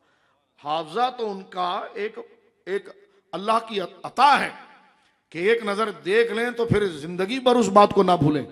आला हज़रत इमाम अहले सुन्नत, लेकिन शफकत और मेहरबानी, अल्लाह अकबर मेरे दोस्तों, ऐसी है उम्मत मुस्तफ़ा करीम पर कि फजर की नमाज के बाद, वज़ाइफ के बाद आला हज़रत के बाद लंबी लिस्ट होती थी। अपने खुलफा के नाम, अपने मुरीदों के नाम, जिन लोगों ने दुआ का उनका नाम, सबका नाम ले लेकर दुआ करते थे। मसरूफियत इतनी है मेरे दोस्तों बुजुर्गों आला हज़रत की कि आला हज़रत की जितनी किताबें हैं ना, उन किताबों के सफ़ों को और अगर आला हज़रत की लिखने वाली ज़िंदगी में बांट दिया जाए ना, तो बंदा हैरान होता है कि बंदा सोता कब था।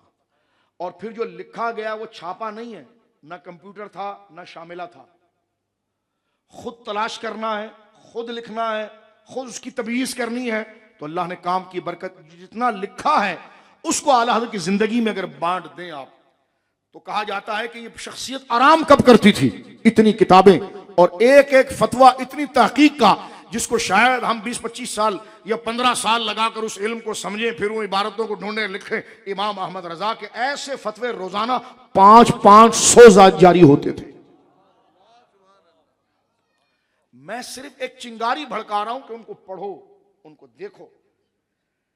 फतावा रज़विया शरीफ की इब्तिदा जो है वो बाबुल मियाँ से, पानी के बयान में, पानी की अक़साम, मट्टी की कितनी अक़साम है, किस मट्टी से तयम्मुम हो सकता है, गंधक जो होता है ना वो क्या है, वो कैसे पैदा होता है, इसका मौलाना से क्या ताल्लुक है। लेकिन जमीन की मादनियत, इसी तरह हमारे पाकिस्तान का फख्र, अल्लाह उनकी कब्रों पर करोड़ों रहमतों का नुज़ूल फरमाए। डॉक्टर कदीर खान साहब रहिमहुल्लाह ताला, पाकिस्तान का फख्र, उनको जनाब जब आला हज़रत फादिल बरेलवी के मकाम बताए तो सर पकड़ के बैठ गए कि मौलाना तो जनाब अपने वक्त के बहुत बड़े मादनियात के जानने वाले और साइंसदान थे कि ये जमीन की एक एक चीज। फिर उन्होंने पूरा मकाला आला हज़रत का लिखा, और ये बाकायदा तौर पर हज़रत डॉक्टर कदीर खान का लिखा हुआ मकाला वो शाया हुआ। तो जो जिस फन का था, इमाम अहमद रजा ने खुद उस फन से उसको शिकार किया है कि खुद शिकार किया है। और कैसे कि मुल्के सुखन की शाही, ओए तुमको रजा मुसल्लम, कि जिस समत आ गए हैं सिक्के बिठा दिए। आप दर्द मोहब्बत इतना करते थे गरीबों से। एक तो दुआ का सिलसिला, अक्सर एक मुरीद आया सैयद अयूब शाह साहब, उन्होंने कहा कि हुजूर मेरे लिए दुआ फरमा। हाँ, आपका नाम मुझे याद हो गया है और आपके वालिद का भी मैं दुआ करता हूँ। और एक वाकया तो हजरत मलिकुल उलमा ने बड़ा ज़बरदस्त लिखा है कि आला हज़रत फादिल बरेलवी रहिमहुल्लाह, यानी मोहब्बत खल्क़ खुदा हुजूर की उम्मत से इतनी, यानी अब आप देखें वो जलाल उनका किस पर था। जब जलाल फारूकी को समझोगे, जलाल की सिद्दीकी को समझोगे, और हमदर्दी कैसी थी, अल्लाह अकबर, जो हुजूर के चाहने वाले हैं, हुजूर की उम्मत है, हुजूर के गुलाम हैं, इमाम अहमद रजा फादिल बरेलवी रहिमहुल्लाह ताला, उनके साथ कैसे पेश आते। फरमाया जुमे के बाद लोगों से मुसाफा करते, गरीबों के साथ चिमट कर मुसाफा करते, उनको अपने सीने से लगाते। ये हमदर्दी थी। कहते हैं मलिकुल उलमा ने लिखा कि आला हज़रत रात को सो रहे थे, तो उठने के बाद अपने खादिम हाजी किफ़ायतुल्लाह को कहा, सुनो एक बंदा है, उसका नाम ये है, मुझे ख्वाब में आया और वो कह रहा मेरे लिए दुआ करना। तो मैंने ख्वाब में उससे पूछा तुम्हारा मोहल्ला कौन सा है, तो उसने कहा फला है। तो ये मोहल्ला कहाँ है हाजी किफ़ायतुल्लाह? उन्होंने कहा हज़रत ये तो बरेली में करीब है। अच्छा, अब ख्वाब में वो शख्स ख्वाब में आ रहा है और आला हज़रत के ख्वाब, और कहा कि उसने ख्वाब में कहा कि हुजूर मेरे लिए आप दुआ फरमाइए। तो उठे, नाम पूछा ख्वाब में उससे, और उठे तो पूछा कि मैंने ख्वाब में उससे नाम पूछा और नाम मुझे याद है और इलाका याद है, जरा जाकर मालूम करो। तो हाजी किफ़ायतुल्लाह गए, लौट कर कहते जब गए तो गया तो लोग बाहर हुजूम था, पहुंचा तो मैंने किसी से कहा ये कौन है, कहा ये मैयत उन्हीं के तो है, उनका इंतकाल हुआ है। यानी उनकी रूह निकल रही है और दुआ के लिए आला हज़रत की बारगाह में दरखास्त पेश कर रहे हैं। ये आला हज़रत इमाम अहले सुन्नत रज़ी। फिर इस पढ़ने पढ़ाने के साथ गरीबों के खाने का ख्याल। बरेली के अंदर गरीब लोगों के लिए सर्दियों के अंदर कई तादाद में कंबल और रजाइयाँ तकसीम करना, और बाकायदा खुद अपने दस्ते मुबारक से तकसीम करना। और उसमें यह है कि एक दफ़ा यूँ है कि जब आप तकसीम करके लौटने लगे तो एक गरीब ऐसा था कि जिसको नहीं मिली और उसने आवाज़ लगाई हुजूर नहीं मिली, आपके तने मुबारक पर एक कीमती चादर थी, उतार कर उसको दे दी। यह उम्मत का दर्द है। विसाल के वक्त अपने वसीयत को आपने मुरतब कर दिया था, लिख दिया था कि मैं मर जाऊं, मेरा इंतकाल हो जाए तो फिर ये सुन लेना कि मेरे जनाजे में, नमाज जनाजा में ये दुआ पढ़ी जाएगी जो अहादीस। और आला हज़रत के बारे में ये है, आला हज़रत जब किसी का जनाजा पढ़ाते तो बहुत तवील पढ़ाते, किसी मुसलमान का। ये नहीं कि कोई सेठ साहब हाजी साहब हैं, कोई गरीब जो भी जब खड़े होते कि सही अकीदा बंदा है जनाजा, यानी क्या था उसमें, क्योंकि जो हम हदीस पढ़ते, हम जो दुआ पढ़ते हैं अल्लाहुम्मा फ़िर हय्यना व मय्यितना हदीस से, इस तरह हदीस में और कई दुआएं हैं। तो इमाम तो फिर मुहद्दिस आज़म थे, तो आला हज़रत हर एक के जनाजे में पूरी 40-40 50-50 हदीसें की दुआएं पढ़ लिया करते कि अल्लाह इसको बख्श दे, जो सरकार ने उम्मत के लिए कहा। ये दर्द था कि इस मैयत की मग़फ़िरत हो जाए। तो ये आप इमाम अहमद रज़ा फ़ादिल बरेलवी नव्वरल्लाहु मरक़दहु की शान जलालत अपने इंतकाल के वक्त वसीयत लिखी, फरमाया अपने शहजादे से कि ये दुआएं मेरे जनाजे में पढ़ी जाए, अगर तुम्हें याद ना हो तो मौलवी अमजद अली को कहना कि वो पढ़े। लेकिन शहजादा भी तो आला हज़रत का था, हुज्जतुल इस्लाम। जनाजा अपने वालिद गिरामी का हुज्जतुल इस्लाम मौलाना हामिद रज़ा खान साहब, हमारे शेख अकबर हुजूर सैयदना ताजुश्शरिया के दादा जान, हज़रत ताजुश्शरिया के दादा जान मौलाना हामिद रज़ा खान साहब, उनके बेटे हज़रत मौलाना इब्राहिम रज़ा खान, उनके बेटे अख्तर रज़ा खान, हज़रत हुज्जतुल इस्लाम रिदवानुल्लाह अजमईन ने नमाज जनाजा आला हज़रत फ़ादिल बरेलवी की पढ़ाई और उसमें वसीयत की थी। देखें दर्द, फरमाया जब तीसरे की दुआ का वक्त हो तो गरीबों को इकट्ठा करना, गरीबों को देहातों से जो मोहल्ले के गरीब है उनको इकट्ठा करना, साफ सुथरा दस्तरखान हो, उस पर उनको बिठाना, साफ सुथरे बर्तन हो और खाना। फिर आला हज़रत ने एक लंबी लिस्ट लिखी है जो आपकी तबीयत नाज का भी पता चलता है कि शरीयत का इल्म तो अपनी जगह पर, क्या क्या मालूमात।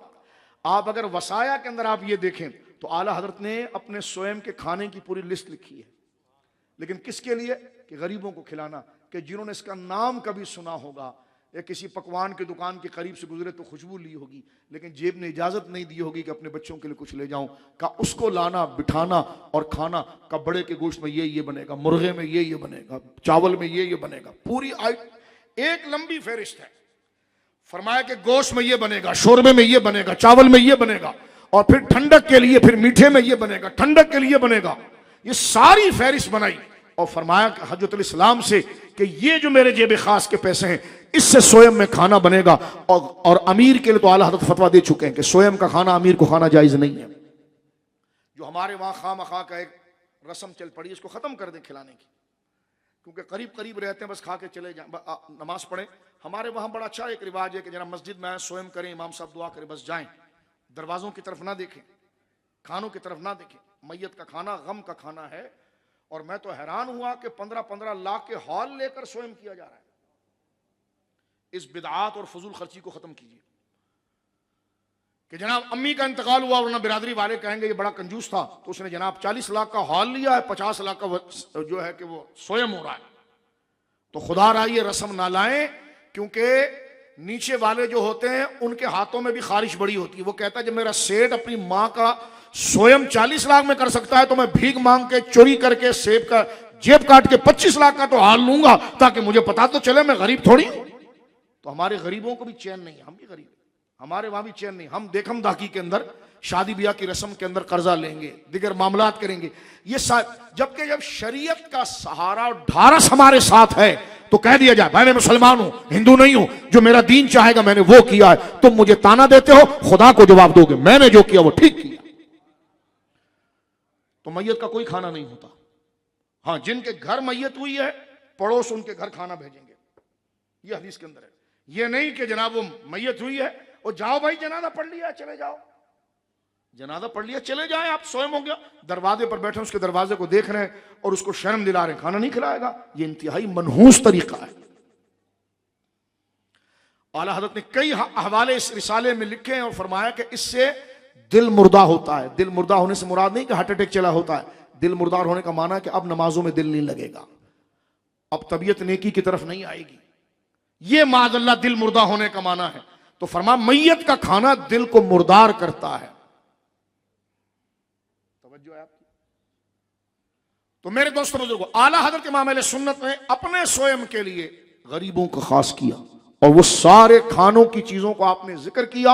और जिक्र करने के बाद इमाम अहमद रजा खान फादिल बरेलवी रहमतुल्लाह अलैह फरमाते हैं, शहजादे को सबको बड़े अदब के साथ, उनके लिबासों को नहीं देखना, उनके जेब के पैसों को नहीं देखना, बड़े अदब के साथ जैसे कीमती मेहमानों को लाकर बिठाया जाता है ना, ऐसे अदब से लाना। वो हुजूर की उम्मत है, उनको बिठाना और गर्म खाना उनके सामने पेश करना, और ठंडे में फिरनी है, शरबत है, फालूदा, ये सब लिखा है। कमाल है। नानोती साहब को तो ककड़ी खाने से फुर्सत नहीं थी। तुम्हें क्या पता इमाम अहमद रजा का इल्म क्या है। कहने लगा, हंस के कह रहे, इमाम अहमद रजा ने तो खानों की डिश लिखी है। तो मैंने कहा, वो तुम्हारी तरह ककड़ी लेने के लिए नहीं लिखी है, बल्कि उन्होंने लिखी इसलिए कि मेरे बाद गरीबों को खिलाया जाए, कि जिन गरीबों ने इन खानों का नाम तो सुना होगा, कभी खाया ना होगा, और हामिद रजा जब वो खा लें, शेर हो जाएं और उनके चेहरों पर चमक आ जाए कि इसके हरे आज हमने इतना अच्छा खाना खाया, तो उनसे कहें हाथ उठाकर अहमद रजा के लिए दुआ कर दो। या आला हजरत इमाम अहले सुन्नत का मकाम और ये मर्तबा। इसी तरह इमाम अहमद रजा का यकीन, अल्लाह अकबर। मैं दो बातें यहां पर अर्ज करके चंद मिनट में बात को समेटता हूं। आपका वालिदैन की इताअत, इतने बड़े आलिम लेकिन माँ बाप हयात रहे तो आप इतने फरमान बरदार बेटे साबित हुए। जब आपके वालिद गिरामी इमामुल मुतकल्लिम मौलाना नकी अली खान साहब का इंतकाल हुआ, तो वालिद साहब की तरफ से जो माल विरासत में मिला, सब ले जाकर माँ के हाथ में रख दिया। फरमा, आप मालिक हैं। मैं हैरान हुआ, मैं रो गया जब मैं हवाले को पढ़ रहा था कि इमाम अहमद रजा को अगर अपना कलम भी खरीदना होता तो अम्मी के पास जाते, अम्मी कलम के पैसे दे देना। और इमाम अहमद रजा बहरुल उलूम, कीमती किताबें कुछ अपने पास नहीं रखा, सब उठाकर माँ के हाथ में रखा। मालिक उनको बनाया, और जब जरूरत होती तो माँ के पास जाते, अम्मी वो किताब मसला आया फतवे का, तो ये किताब लेनी है, तो अगर आप करम फरमाएं, तो अम्मी जेब से पैसे निकाल कर। काश ऐसी इताअत हमें अपने वालिदैन की आ जाए। लाखों मुरीदों का पीर, लाखों उलमा का उस्ताज, जिसकी एक झलक देखने के लिए अहले इल्म, लेकिन माँ के सामने हाथ बांधे खड़ा है। माँ के सामने हाथ बांधे। हुज्जतुल इस्लाम को खुद पढ़ा रहे थे आला हजरत, क्योंकि आला हजरत की वालिदा जो है वो हुज्जतुल इस्लाम, क्योंकि घर के पहले बेटे थे, पोते थे, तो उनसे बड़ी मोहब्बत करती थी। और जाहिर सी बात है, ये वालिदैन में होता है कि बेटे से इतना नहीं प्यार होता ना बेटी से जितना उनकी औलादों से होता है, ये लोग कहते हैं, और ऐसा है। तो आला हजरत सबक पढ़ा रहे थे। सबक पढ़ाने के दौरान इमाम अहमद रजा ने, सबक याद नहीं था, हुज्जतुल इस्लाम बच्चे थे, तो डांटा हूं, और डांटने के बाद ऐसी पीठ के ऊपर हल्की सी चपेट लगाई, तो वहां से आई दादी और आल की वालदा, तुमने मेरे हामिद रजा को कैसे मारा?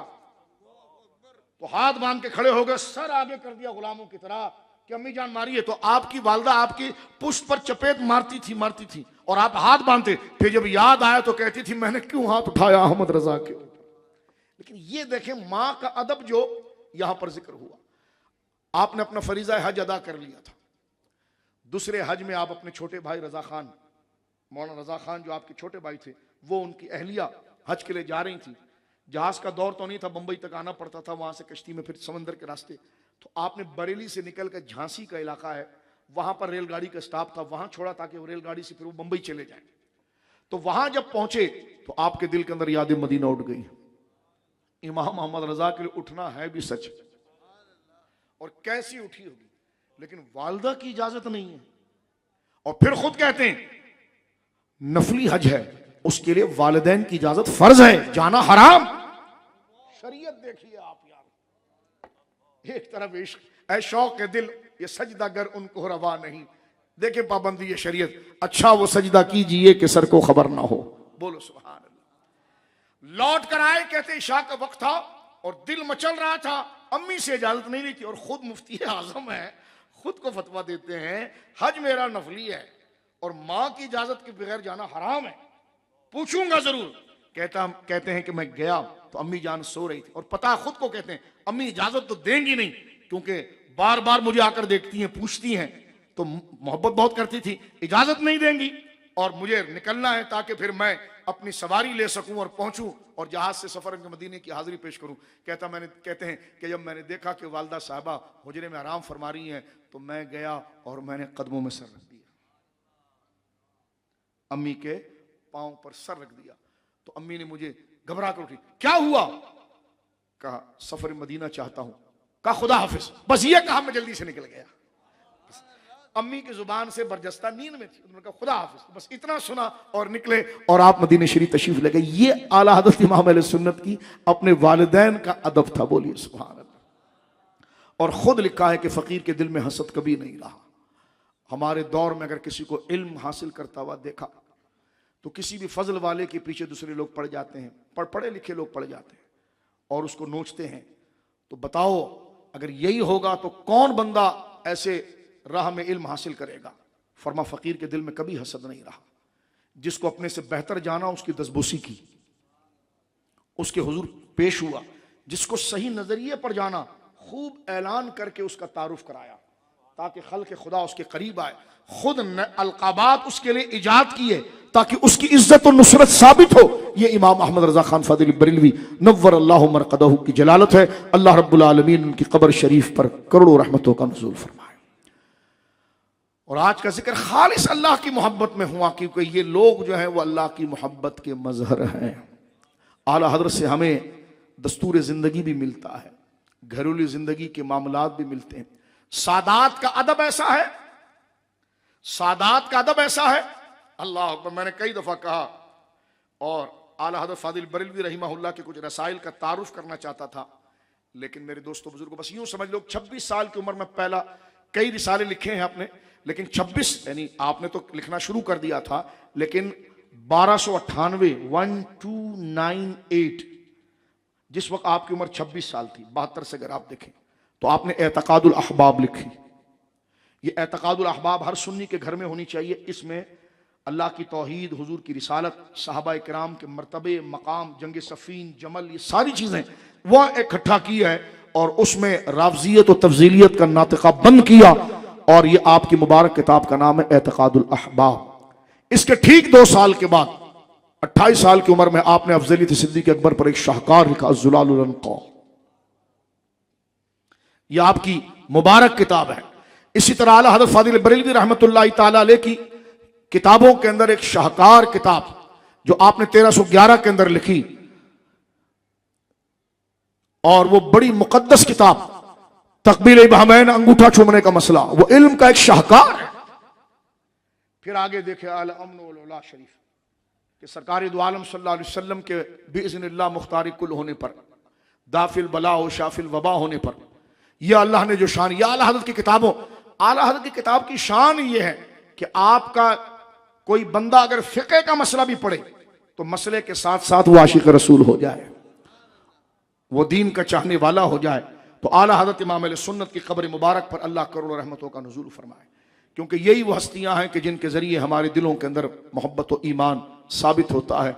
और सही कहा गया, आज भी ऐसी ताजगी है जैसे इमाम अहमद रज़ा हमारे गिरद कुर्सी लगाए बैठे हैं, ये किसी तख्त पर मौजूद हैं और यही ताजगी उनकी तहरीर की, उनकी सदाकत की है, क्योंकि उन्होंने काम इश्क़ रसूल पर किया है। और इश्क़ रसूल को कुरान ने कहा व रफ़अना लका ज़िक्रक, हमेशा हुजूर का जिक्र बुलंद रहेगा तो हुजूर की खिदमत करने वालों का नाम क़यामत तक बुलंद रहेगा। अहमद रज़ा की ताज़ा, अहमद रज़ा का ताज़ा गुलिस्तान है आज भी। देखिए लोग स्वयं के बाद अपने रिश्तेदारों को भूल जाते हैं। आला हज़रत ने पर्दा फरमाया 1340 में और ये 1448 है, 1921 में, ये 2026 है। 100 साल से ज्यादा का अर्सा हो, लेकिन जब भी नाम लो ऐसा लगता है कि ताजगी आ रही है, बंदे में बोरियत नहीं होती है। उनका नाम दिलों के अंदर इश्क़ रसूल को बढ़ाता है, कुरान की मोहब्बत को बढ़ाता है, अल्लाह की तौहीद को बढ़ाता है, इबादत के ज़ौक़ को बढ़ाता है, शरीयत पर चलने का दस्तूर सिखाता है, शरीयत की पाबंदी सिखाता है। तो फरमाया अहमद रज़ा का ताज़ा गुलिस्तान है आज भी, खुर्शीद इल्म उनका दरख्शां है आज भी। हाँ भाई, सब उनके जलने वालों के गुल हो गए चिराग, अहमद रज़ा की शम्मा फरोज़ा है।